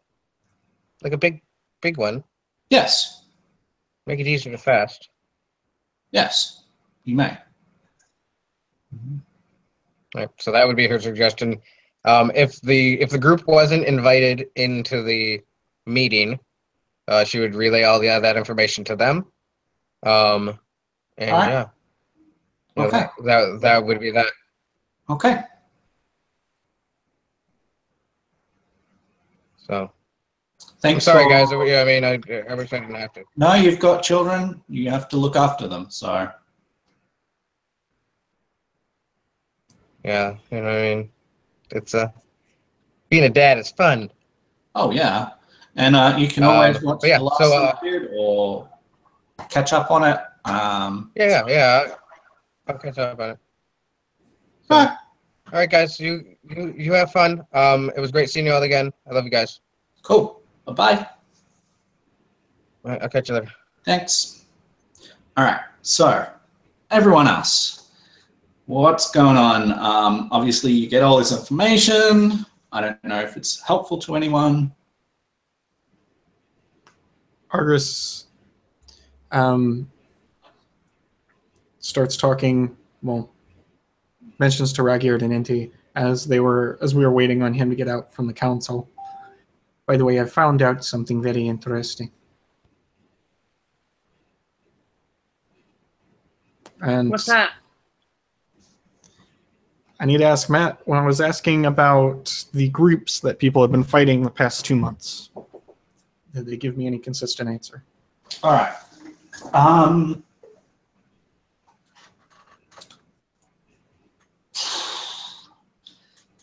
So the peace with the barbarians has only been very recent. Before the peace, there were fights with the barbarians, but the barbarians have had children go missing as well. And the fact is that because the barbarians have had children go missing and the dwarshan have gone missing, that was a key part of the peace actually coming to be. Or any of the other groups? If that hadn't have happened, then there wouldn't be a peace at all. There were other things at the same time, but this was a deciding factor. So barbarians wouldn't make sense because they've had children go missing as well.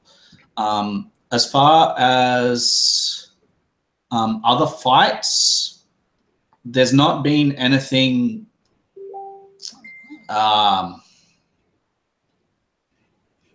more than an occasional skirmish, and that's like few and far between. May I ask who it was with, whether it was the Exiled Ones, Rowan, Rito? No one's heard from the Exiled Ones or of the Exiled Ones for some time.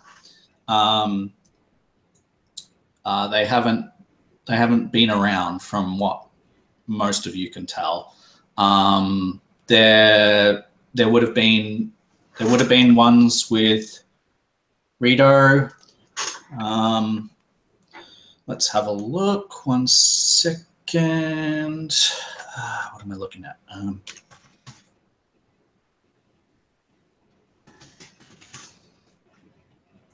second, sorry.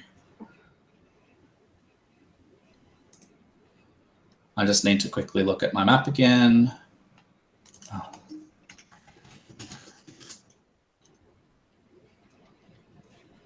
But yeah, none of them have been like time after time after time the same group. So there's been skirmishes with each kind of faction. Just look at.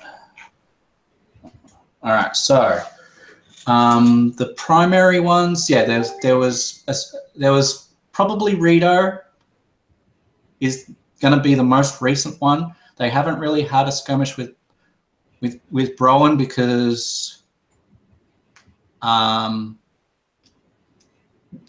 Rito goes further north to what he knows. Gotcha. So yeah, but few and far between. It's not like being anything organized. And the Dwarshan, there's some members of the part that Browan expanded into, correct? Here?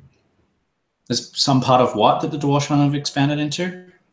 No, Browan expanded into the mountains after Ariadne's reign, correct? Yes.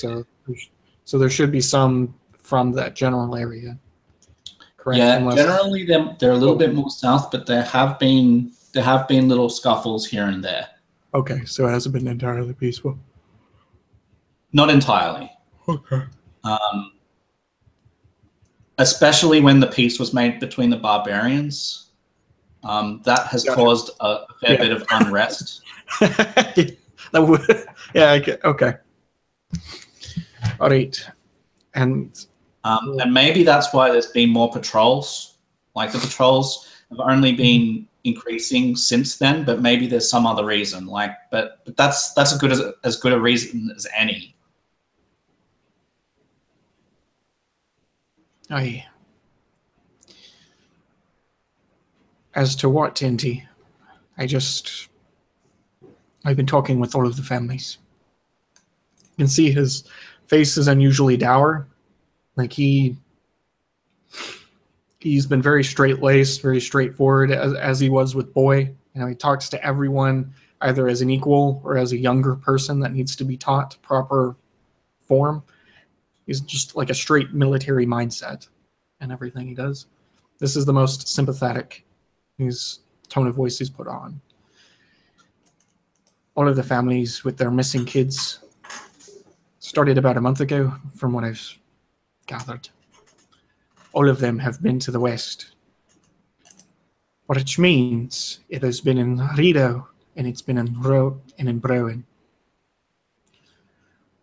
Perhaps even more south than that.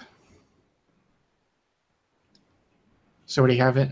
We have a person or a culprit who can travel between the sides of Rido and Browen freely, and is kidnapping children of the dwarshan on the entire western mountain range.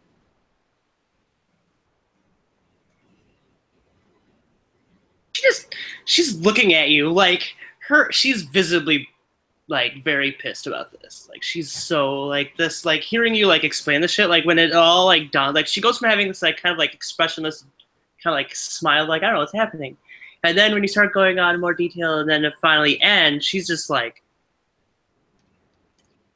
right, so how much longer till we can kill him? Well, I would know. I don't know if it's a him or them, her, it. Them. Who knows? It's been occurring among the tires as well, correct? Yes. Roangate. That was yes. Yeah, Roangate knows.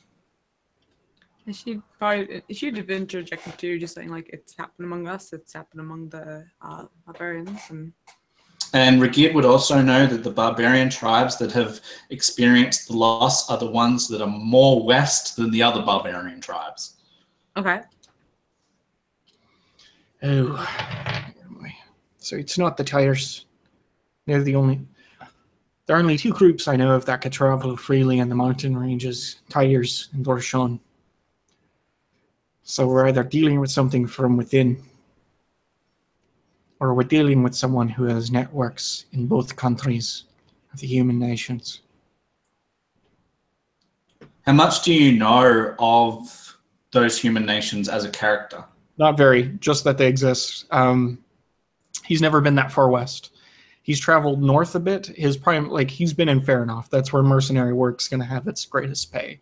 Like the most he's ever been outside the country is a bit north in the Northern Sea, and then also he's been to the southeast over in the lands of in the marshlands of the Shadra. Then I can't really give you much more than that. Yeah, I mean, yeah, he doesn't. I didn't figure. I mean, I'm guessing that you, as a person, might have an idea of what might be going on, but he certainly. No. I think that's the limit of what he knows. Yeah. Yeah. But anyway, it's a place to start. So what we're looking for is an enemy of that kind. When we go dreamwalking, it's best to see if we can look at answers in that direction. And also, I'd like to see that star. Whatever. As you guys are talking, you see a youth, a male youth. He sort of comes out and he sees you guys talking, and he's like looking at you, and he's like, And he looks over at you again. He's like, I'll read him. Kieran, as resilient as the bush willow. when you call out, he starts, clearly shocked that you've noticed him, and he freezes like a startled hare, and then he remembers what he's meant to do when someone greets him. It takes him a minute, like you're waiting, and it's a palpable silence, and then he's like, Adanaran. My name's Adanaran. As constant as the blue tarot.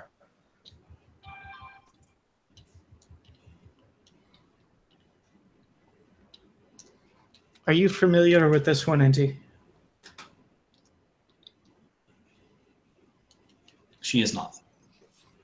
She would just shake her head no. Aye, you're more than welcome. Get over here.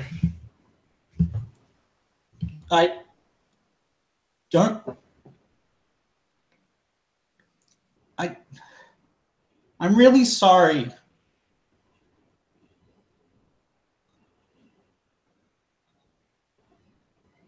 Sorry. He comes over, sheepishly, says, I might have information.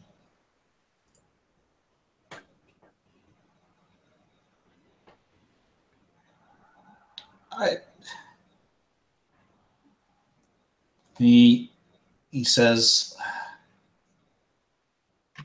you're a man. And he gets closer and closer to you so that he can whisper to you. He says, I'm ashamed of myself.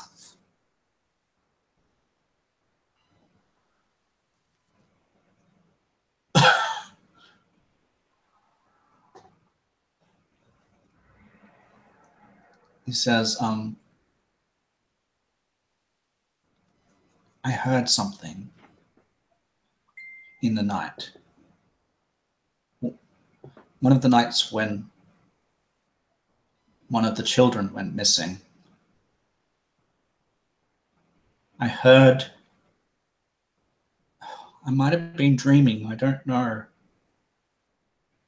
But maybe I wasn't. I was distracted with boy things. It was the sound of a beautiful woman voice, a beautiful singing voice in the night. But, oh, I don't know.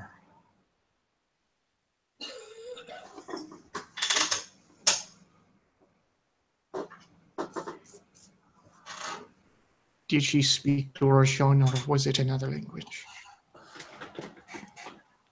No language I've ever heard. It was beautiful. The moment when you know something, but your character doesn't know something.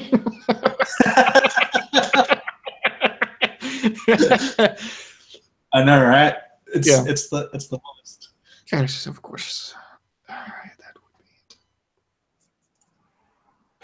All right, go on. Run.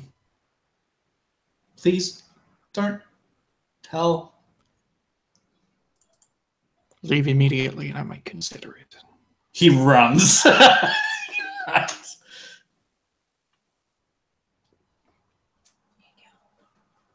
Ragged. Ragged. Yes. Auntie, could you get in here close? Where's Boy? As if she's just kind of tagging along awkwardly. She's there, but she seems to be like listening to her glaive more than you guys. Like she's distracted. Like she's gonna be much of a help to us anyways, since she shimmies in closer. Hey, all right. Well, from what I've gathered, not only is everything from the west, not only does it span the territory of both nations, according to that guy. And I point to him as he, I guess, like turns around the corner as he runs off. Apparently, the night one of the children were missing, he was distracted by a voice. That of a woman who spoke a language that wasn't her, that wasn't their own. You know what that means?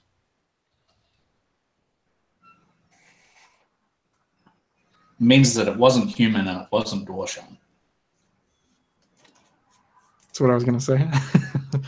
That means it's not an enemy within, it's an enemy without. We either have an it or a they that can travel in between both nations.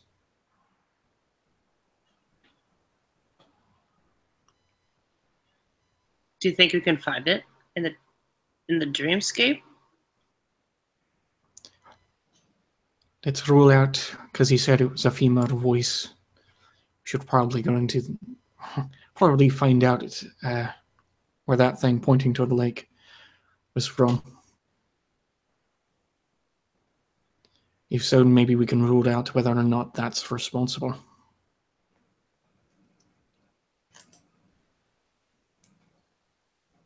You look troubled, Ragged. She's just like, at least in her thoughts and how she'll try and face. Interesting to see if we can discover this enemy. Like,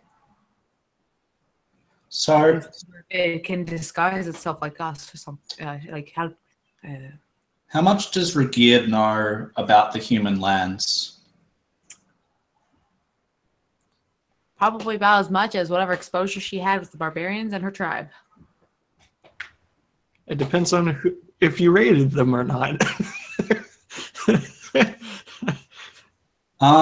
Let's roll a percentile die. A thing. Rolling 1d100. 22. Okay.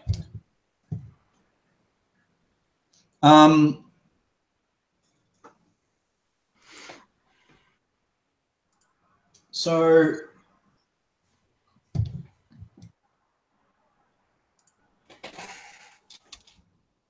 you have rated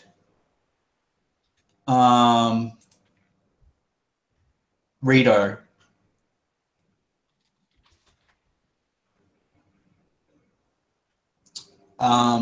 Sorry.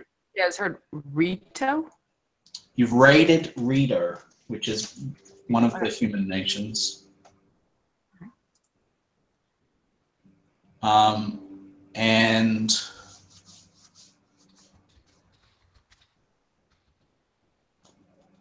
I'm gonna make you roll first a perception check, and then if you succeed on the perception check, I'll make you roll a history check. Let's see if you get your, okay, yep, and then roll history. Okay, so the thing that you're not remembering is that in the raid, not everyone was human.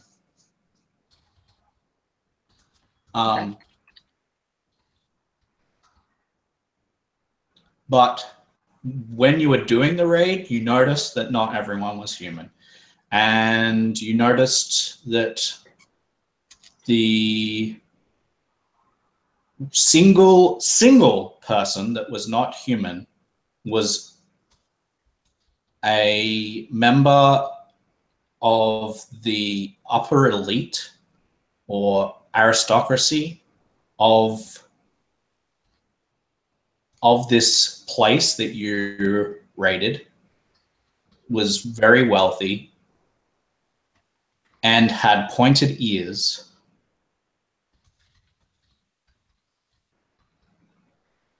But right now you're not remembering that. Okay. So you did see it. Okay, so the fourth front of her thoughts then would be during the raid, not everyone was human. That's kind of like the big, like that specific about that single person. So what I'm going to give you is this. Right now, you're remembering that something was unusual when you raided the humans, but you can't quite put a finger on what it was. Okay.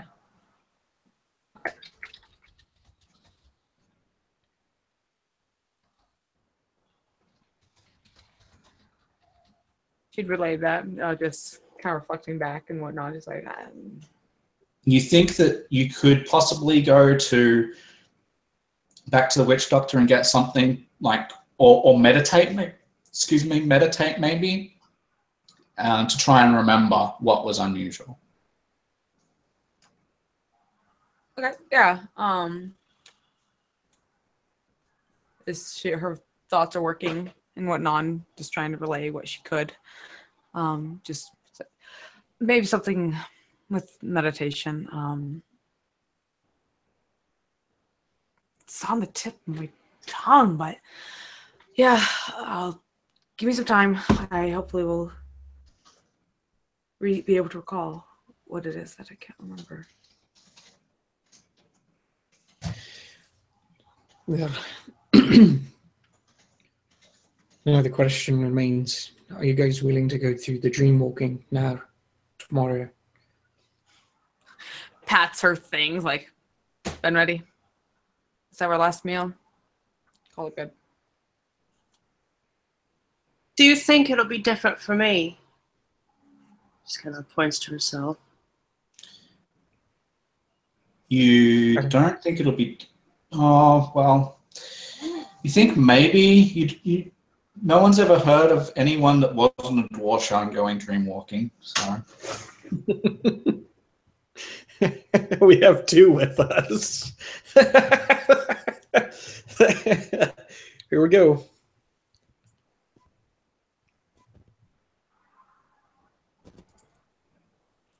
If Artemis wants you to go with us, I'm sure you'll be fine.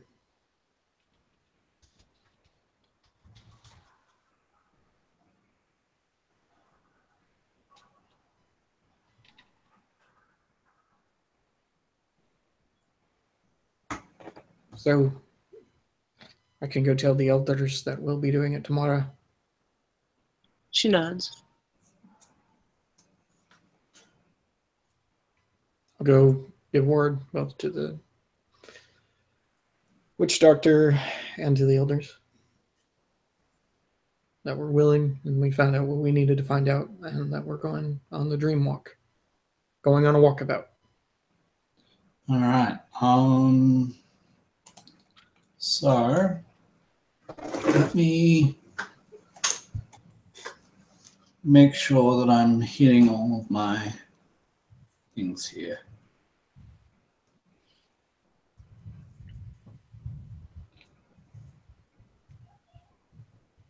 All right.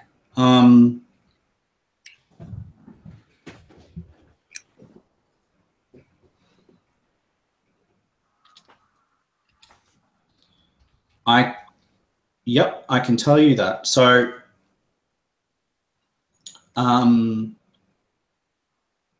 as you're meeting and talking and whatever, the man that you were speaking to earlier, Zahar, he'll approach you again, and he will say that he went to speak with the witch doctor after you came to speak with him, and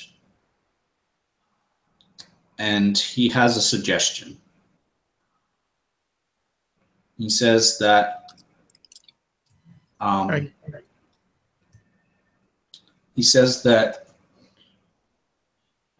because the glow was at this, certain time that he remembers, he thinks that what happened last night and what happened when he was a kid in Thunder Tree might be connected.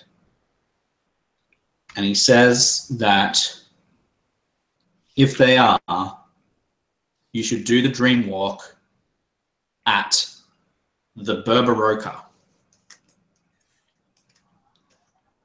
So he says that you should go to the Berberoka to do the dream walk. In order to do that, it's about a day's travel down the mountain.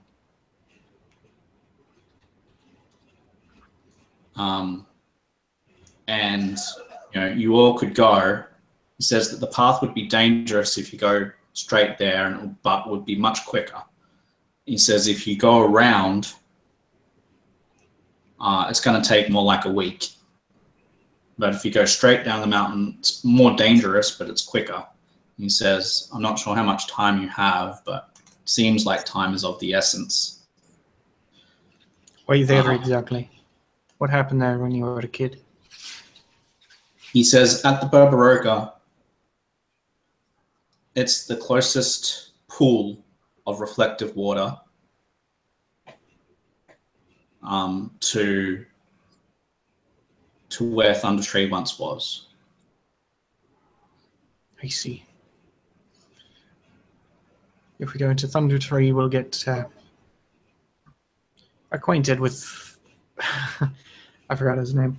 The sword. He says, I don't know of that. All I know is that the lights that shone last night and the lights that I shone as a kid seem to be connected somehow. Did you hear voices when you were a kid when that happened? No. No whispers. He doesn't recall anything like that, no. All right.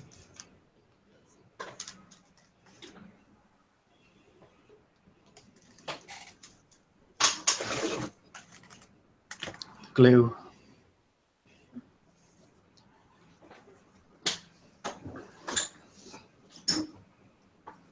Just remember. So the glow has to do with Nephthys. Yes. And he thinks that It has that. Yeah.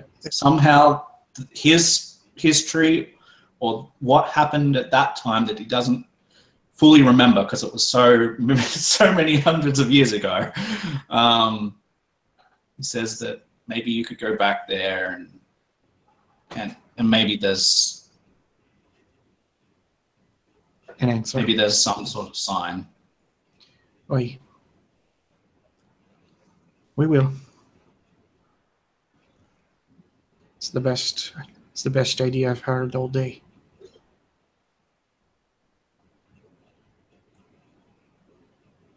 The reason why I ask about the whispers, by the way, I know this has something to do with Nephthys.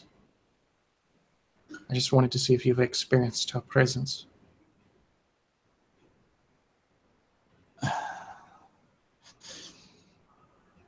He says, the goddesses don't interfere with the lives of the mortals. Only when it suits them. Aye. They'll walk away and he'll thank him.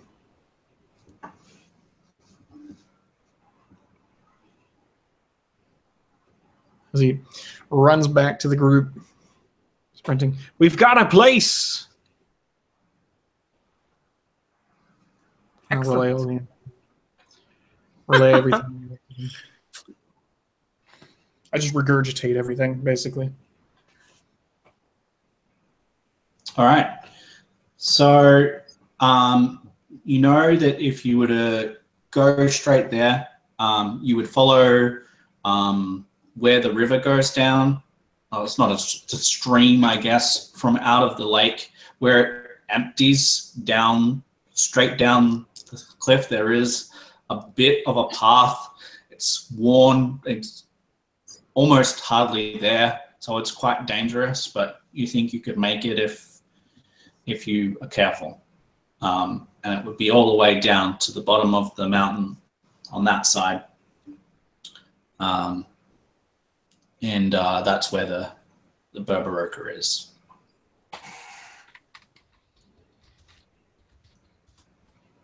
It's not the same direction that everyone's taking all of the dead, who they plan to bury on the other side.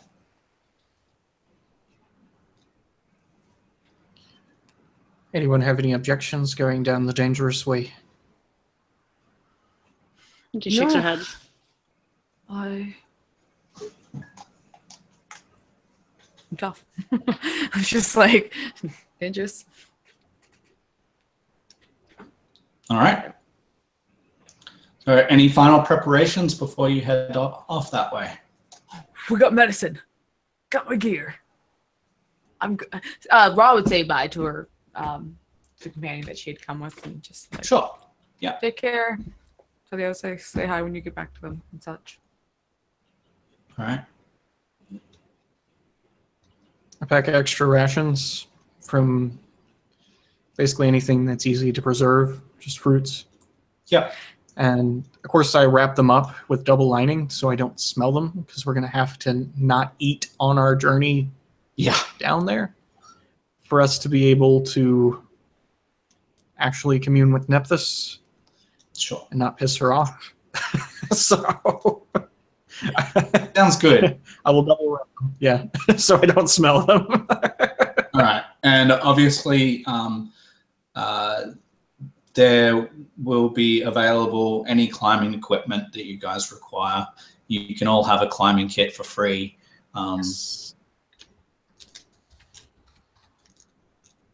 Just in case you come across any trouble. Can I take some nails and some extra rope? Yeah. Like a sack of nails. Sweet. Yeah, it's not a problem.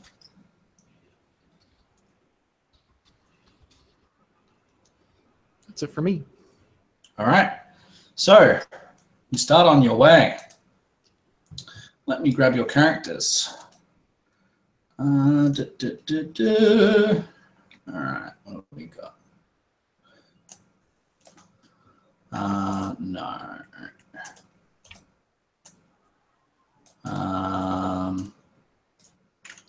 Okay. Grab that. That.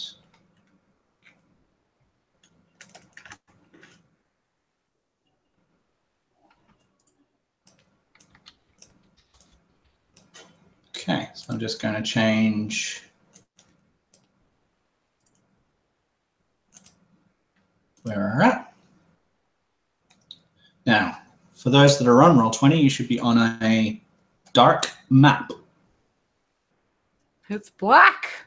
I can't see anything, people. Okay, so you make your way down the mountain. And it takes a little bit longer than it would normally. Like, yeah, you basically difficult terrain for a good majority of it. But it is definitely, you know, a lot steeper than going the other way, and it's more direct route. And you opted for this. So you're able to make it to a small outcropping.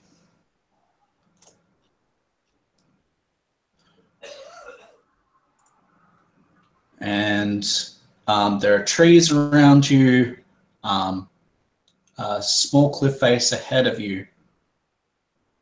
Can you get a Roll20 link? Absolutely can.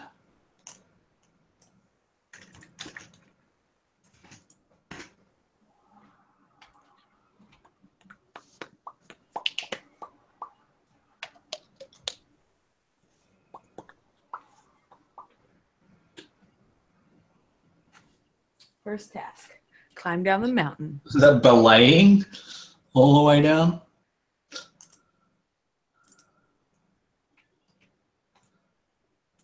I was thinking, I can't language. Who has your I do. Ah, has rope. We'll just tie it securely around one of these trees. Everyone kind of pay attention, make sure that they're not secure. I'm gonna see if I can find some sort of dwarf token. Well, are you having any difficulties getting in? Still don't see you. That's all. I forgot my username and password. Oh, that's right. I used that email. Hey.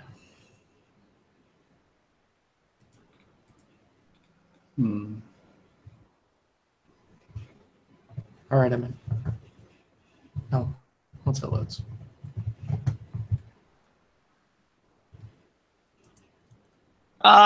Inti begins looking very nervous when everybody starts like busting out the ropes.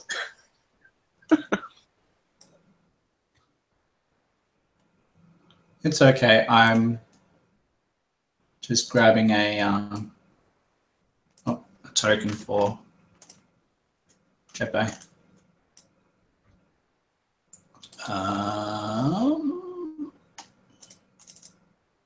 And I'm going to control by...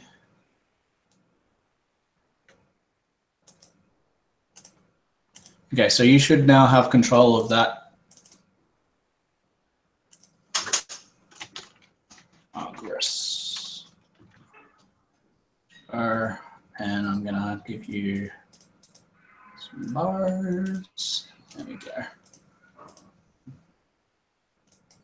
So you're all there, and you can hear a disturbance just over these small rocks, this outcropping. And as you approach carefully, if you wish to stealth, then roll it. Otherwise, I'll tell you what you can see.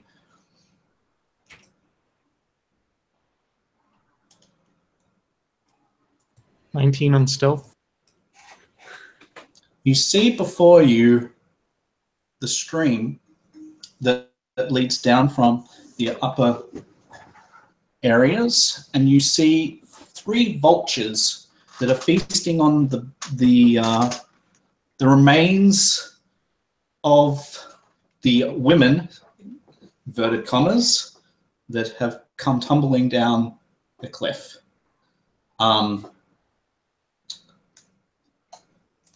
Let's see. Anyone else? Yes, they don't quite look like vultures, but they are. Is anyone else stealthing? Oh, I mean, let me give it a shot. I feel like Raw at first went to like if someone kind of like, hey, or if can I do a perception check for her to like notice or hear to be like, ooh, I should be quiet. Well, you hear scuffling and you hear something. Okay. I'm basically invisible. Basically, yes, you are. I just feel that matter Completely what. distracted. Okay, yeah. I was just kind of like, what's that? Oh, look. Well, So, all right. So you can see what's there. I'll highlight a little bit more of the area for you, but they're down there. They're feasting on that, but it looks like they're mostly done, and it looks like they haven't eaten other than these in a while. And they look up in Regier's direction and make a vicious clawing sound at you, Regier. Okie dokie, okie dokie, okie dokie, okie dokie. I know she gets something awesome. Doop, doop, doop, doop, doop. But it's more of a ritual, I think. And I don't Both remember- Argus and Inti haven't been noticed.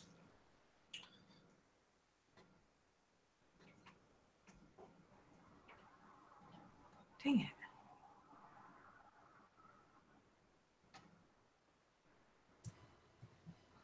Oh no, that's part of her spirit thing. Yeah, I can be sent to talk with animals as a ritual. So yeah, she'll just kind of look back and whatnot, just not being threatening or anything, and but trying to just stand big, just like I see you, you see me. I'm not gonna mess with you, and hopefully they'll take that as we're not gonna mess with you either. I don't know what sound vultures make, so that'll do. I don't know. Nailed it. That was awesome. Thank you. I can't even do that.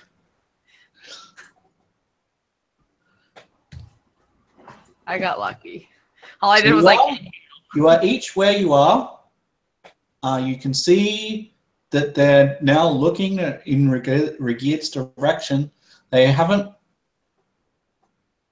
They are plucked up. okay. You know, defensive. I think if she can, she if out of the corner of her eye she knows that any of her party members are kind of looking or whatnot, she'd just kind of give like this low hand, kind of like down by her side, just kind of just keep cool. She'll be fine. Like a reassuring kind of gesture with very minimal movement. Okay, so either of you doing anything? You staying down low?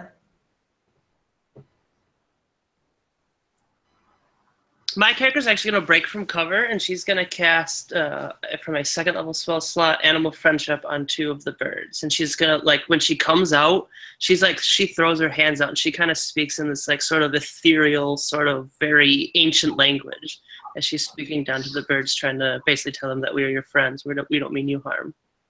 Okay, so what do I need to do for... It's choose a beast you can see within range. It must see and hear you. If the beast intelligence is 4 or higher, the spell fails. Otherwise, the beast must succeed a wisdom saving throw or be charmed by you for the duration. Which my DC is... So, was that an intelligence of 4 or higher? Yeah, if their intelligence is 4 or higher, it won't work. Like, if they're more smart than a 4 intelligence, then it won't They work. are more smart than a 4 intelligence. Oh, shit. She quickly realizes that it's not working. Now she is seen. Yes, she is definitely seen. And as you're up there and you're speaking in this voice, what did you say it sounded like? Was it sweet? I mean, it was an ethereal, kind of like a fairy-esque type voice.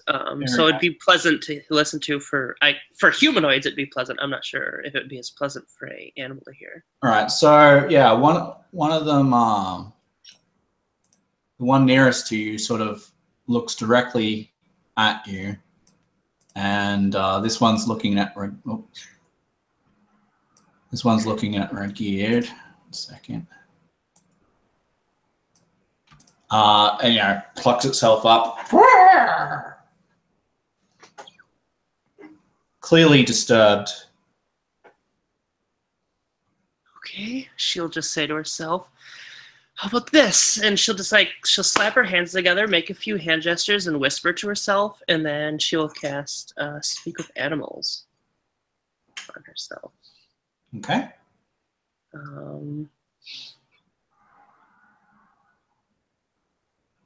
And she will say, do you understand me, friends?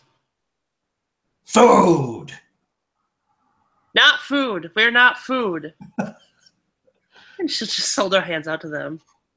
She probably sounds like a bird to them. Yeah. So what are the other two doing? As Roangate stood up, she's spoken in this ethereal voice, and then she suddenly started squawking and moving around like a bird. I think she at first just kind of stand there dumbfounded, just kind of just like, what the hell is she doing? What the fuck are you doing? You're gonna get us killed. Yeah, just like, and then she'd when she heard like the vultures kind of reply again, she'd kind of like return her attention to them, and I'd like her to do survival, basically just like or something to read. Does it seem like they're becoming more agitated or aggressive or interested in us? They certainly look more agitated when Inti stood up and did whatever she was doing. Roz just very, very slowly, just kind of like hand on javelin if we need to, and just again trying to act very calm, and maybe kind of give like Inti a look like a stop it, but again she looks very just stern, just trying to hold her position, being big, but yeah, just one hand is on a javelin now in case she has to react. All right, and Argris, what was your reaction when she started speaking in this way? He doesn't know what to expect from me at this point, so he'll go from just staring at vultures. You've activated my trap card. To looking at Inti and grimacing and doing this number with his eyes, like, get over here. And he's kind of like holding Boy back, who I'm assuming is still with us. Yes, he's there, but I'm trying to hold Boy down. He's probably like, they're just birds. Like, no, get down. Yeah, she's very distracted with her spear, or glaive as it might be. Seems to be in deep conversation with it. So the birds, they say, hungry. Still not food. Let us pass.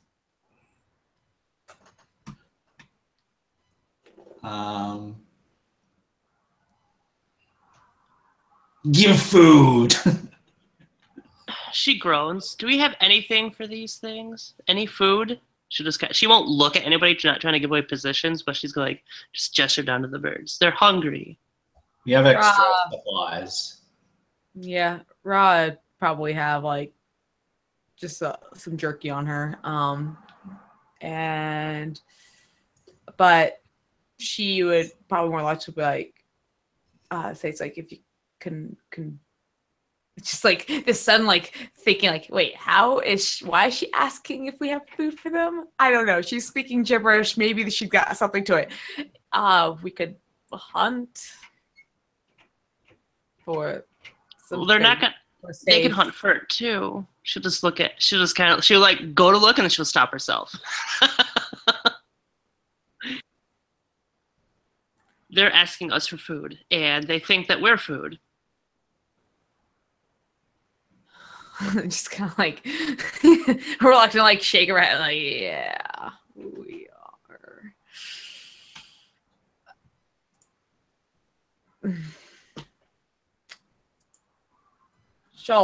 I guess she would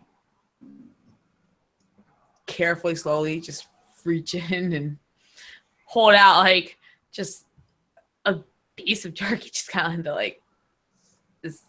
All right, so you've done that. This one immediately flies up to you and starts away at the thing that you're holding up into the air. It immediately starts having a go at it, while it's still in your hand.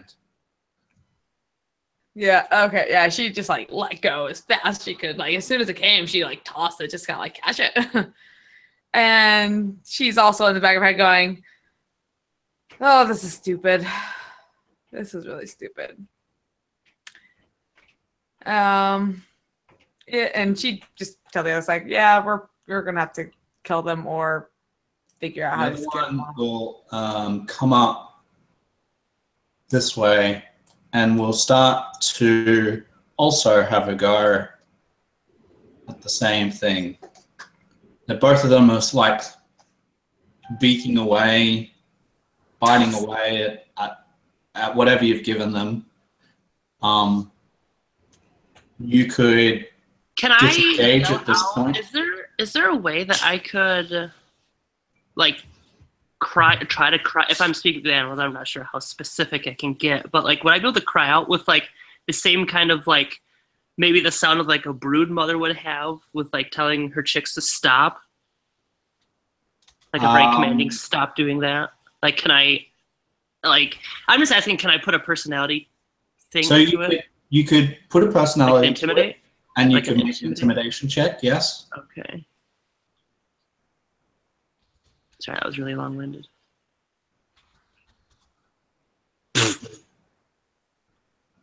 The not scary didn't teach us to be Well, scary. it's not, Oh, that's not scary.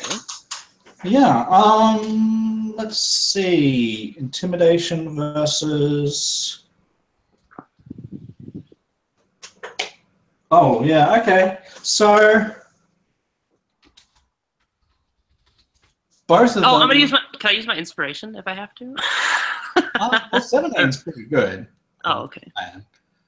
Both of them, when you squawk in that way, stop what they're doing and look at you directly. And this one flies up. They say, why? Because everyone gets a turn. She just scolds them without even flinching. She starts reaching into her own pack and like divvying up her shares, like tossing the pheromones to each of them, trying to bring them over to her. And does she know that Argus is right next to her? Yeah. I mean, you can be. Oh, she would kind of like wave for him to like maybe back away a little bit for his own, so he doesn't get like stepped on by a bird. All right. So it seems like they're doing what she wants for now. So I'm gonna move for gear just back a step to here. And so they've flown up. Argus, you can step back while they're getting into that position if you wanted. They're quite large, as you can see.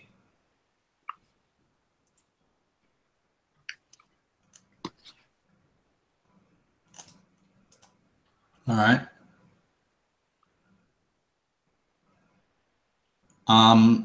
So you're divvying up your food, trying to get them to eat from different piles? Yeah. Just like one, or never mind, sorry. All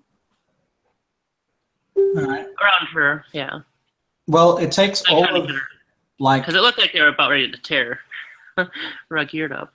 Yeah, it takes all of a few seconds for them to eat whatever you have. Because they're like, their beaks are, you know, big. The size of your head, at least. Just the now, she'll ask him, was that good? They... She's asking this in bird language. She's squawking at them. Yeah, they just say yes. And she'll point a direction. There's more over there. Not too far away, and she'll point in the distance. Oh, please! This is one of my things. This is my calling.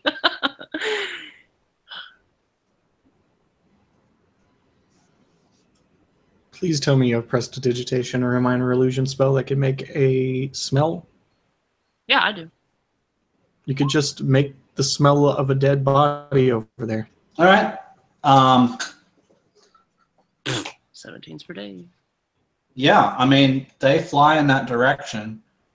She's just she's like, let's go. Or you could, did you just talk bird, like, so he'll look at, did you just talk birds into moving out of the way? Yes, let's go. Let's not think about it. We can talk about it later. Let's go.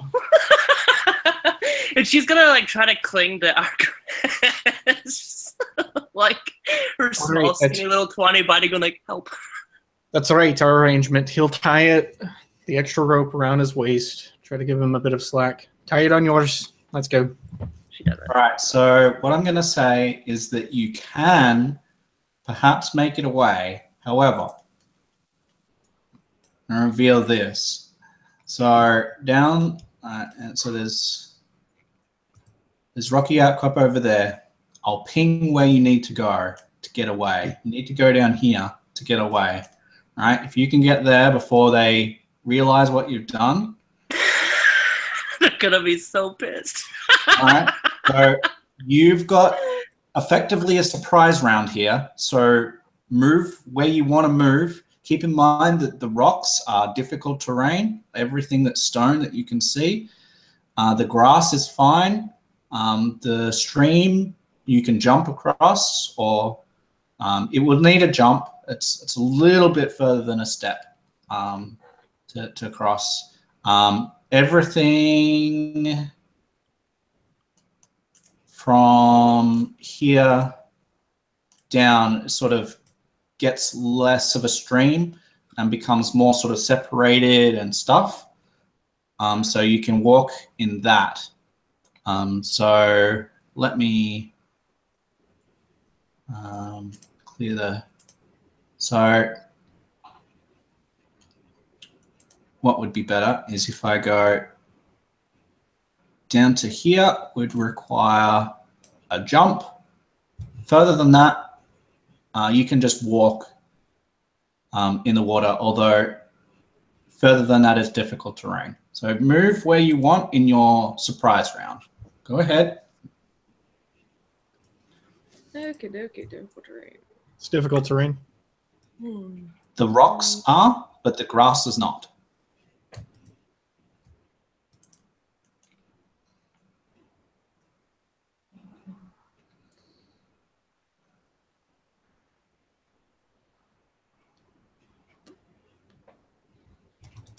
I'll turn to Inti.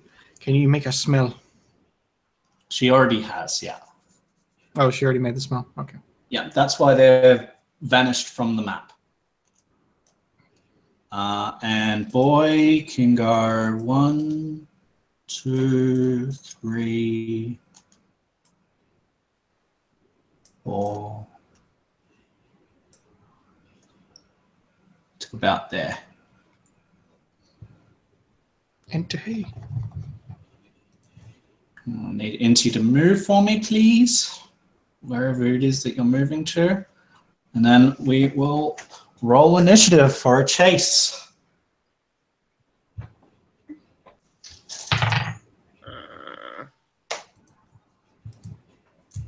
Thank you. Who's ready for initiative? Ready for initiative? Ready for initiative? Yeah, I am so ready for fight. Totes ready. Oh boy.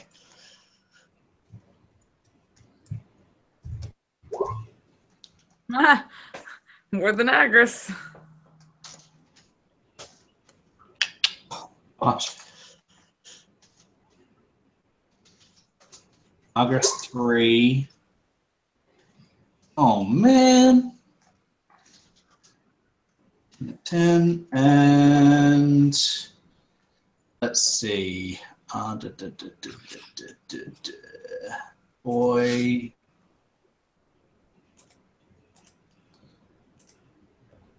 Character sheet. Initiative. 19. Okay, so the boy gets to go. 1, 2, 3, 4, 5, 6. Oops, whoa. 6. Just got fatter. Okay. Next is the vultures. What up, though? Regard, where didn't you go your full movement? Make sure that you've measured correctly and that you went a full movement or up to what it would be with the difficult terrain. Would be 15. Oh, Right? All right, so I'm gonna say that they get to here and move them this way. Zoop. So the surprise round, let's see if they have figured it out. They have not. So you still don't see them. So you guys can all go. All right, now I'll go full.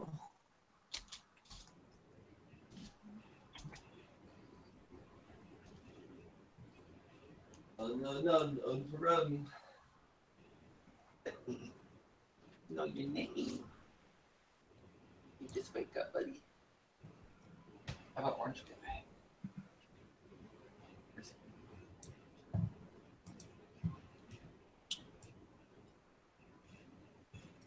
Nice. All right. And let's see if they figure it out. Yes, they did. Okay, so they appear and they fly to here. Okay, you all can go. And I sure hope you have a trick up your sleeve. She just snickers to herself. Fuck this shit, I'm out. I was like, this way. Yeah. She's just like snickering to herself. I just slide the 3 birds. And they have them fly. All right, so Argus, yeah, you can move.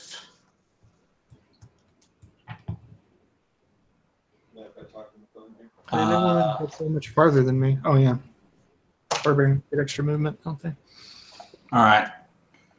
I'm gonna see which ones figure it out. Where you are. Only one of them flies in your direction. Oh, fuck. I'll roll for which one. The middle one. Okay, so it goes 60 feet. Oh, hi. Basically the whole map. What up, though?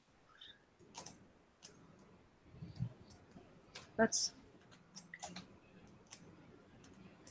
The others come down here and continue feasting on the bones. All right, so it is Inti, your turn. Oh, God. Okay, let me take a quick gander.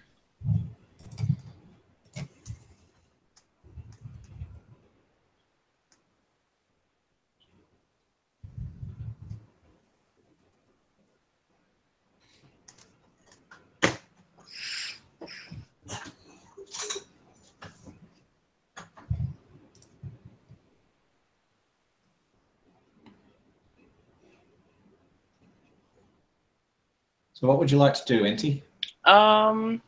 Would Vicious Mockery work on this? It might. She's gonna try continuing speaking in the language that she was, and she's just gonna string at it, scream at it. I thought it like a very demoralizing, like a soul crushing. I told you to leave. All right, and it's a wisdom saving throw. Yep. I got 13. I think that's enough. I think you only need to beat a 12.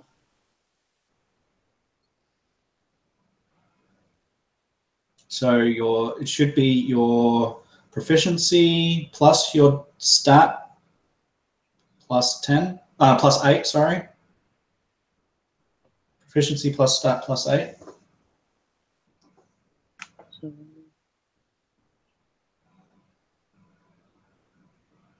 it'll either be 12 That's- or 13, I think. yeah, I have a +2 in charisma. Okay, yeah. So it resists your vicious mockery. Damn. As it turns around towards you and just says, "No more. Fold."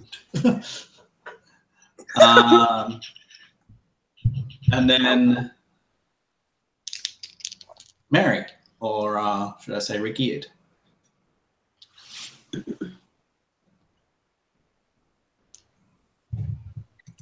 All right, it's a little loud over here, so I'm going to do my best to make this quick. Yeah, Raw, that vulture comes around, whatnot. She is javelin out and tossing it. And please, oh, please, oh, please, already have your javelin. Yay, I did. So, tossing that for a 19. Yep. 7 piercing damage. Mary's tough. Yeah.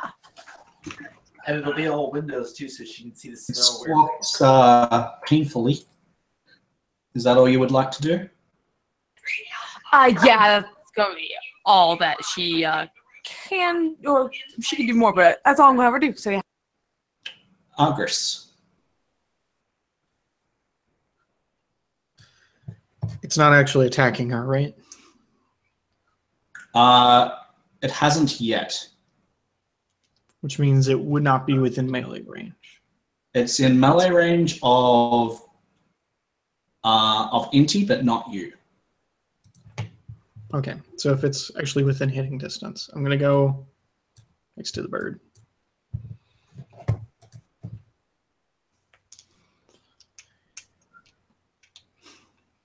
It would be smart if this at this point. Well, I don't think my weapons were ready.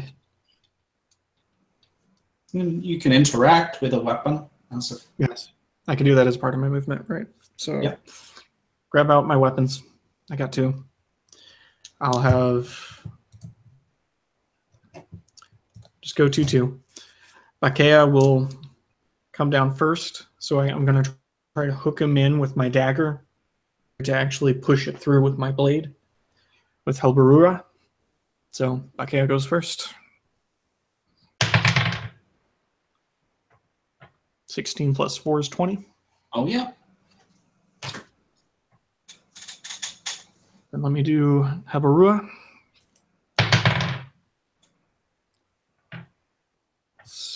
16 plus 4 again, that's also 20. 2 hits. Okay, no crits.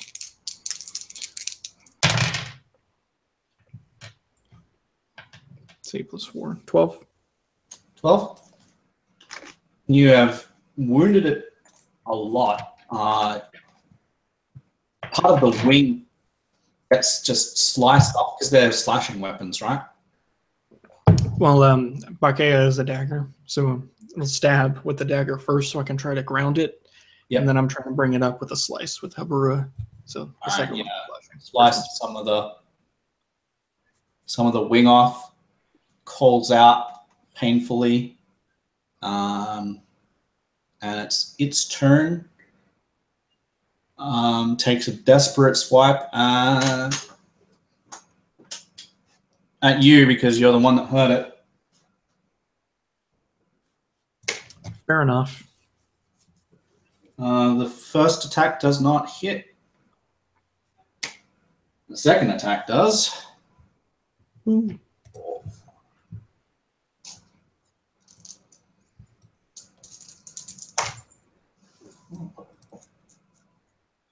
Um,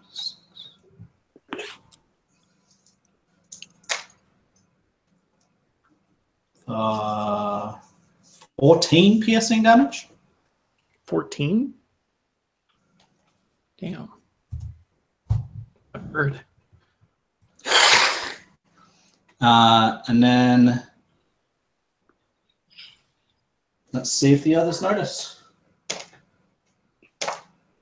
Oh, man. Yeah, caught their attention. It's the end of their round. You can tell that if you don't get out of here soon, the others will come. They're starting to take off now. But it is Inti's turn.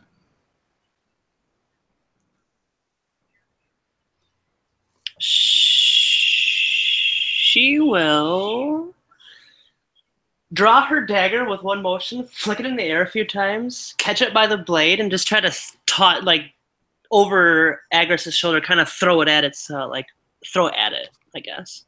Okay. So I will roll to attack. All right. So that's the one that's on you, right?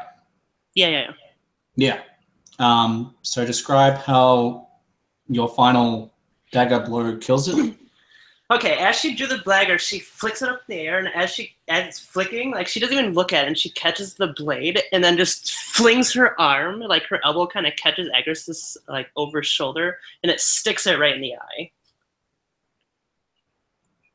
All right. You can move.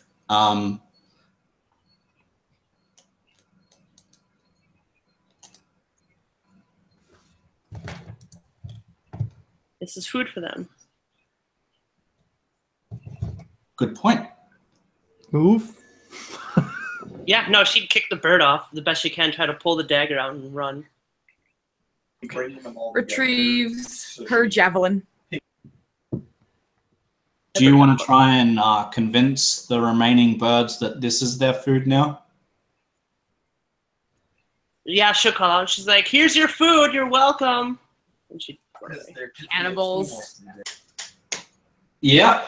All right. So they take it. They're going to fly down, and you guys can get away. Help. Narrowly avoiding a much more difficult battle with more of them. Airborne foes, and 3 of them. Being large beasts with pack tactics. Yeah, that's good thing. Yeah, we're just wrapping up now. So you managed to give or provide enough of a meal for the vultures that they are satisfied and satiated and get away. I'm going to quickly just show you where you end up. Okay. And then we'll call it because because that would be a good point to finish. So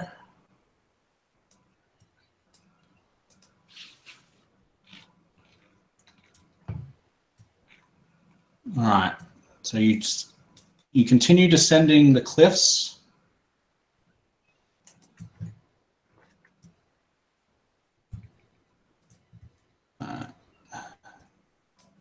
And let me just show you where you're at.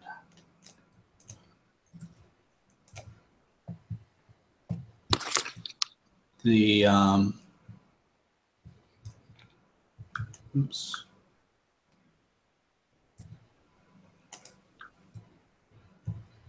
Reveal.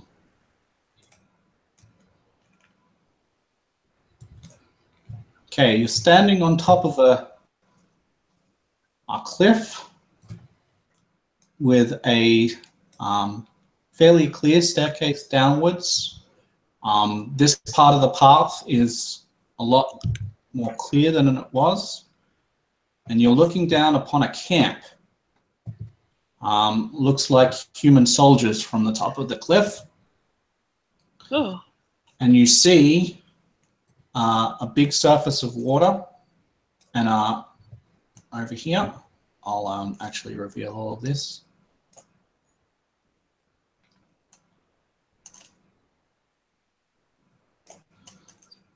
And that is Berberoka, your destination, but you're looking down upon a camp of soldiers. They seem of human soldiers. They seem to be all camped by the shore of Berberoka, which is this place. And that is the point where we will finish off as you gaze down and see this group of soldiers. They have definitely not spotted you. You are some 40, 50 feet above them.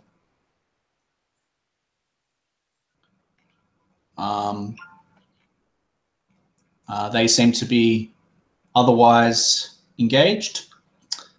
They're just wandering around the camp, not really paying attention to what's up on the cliff.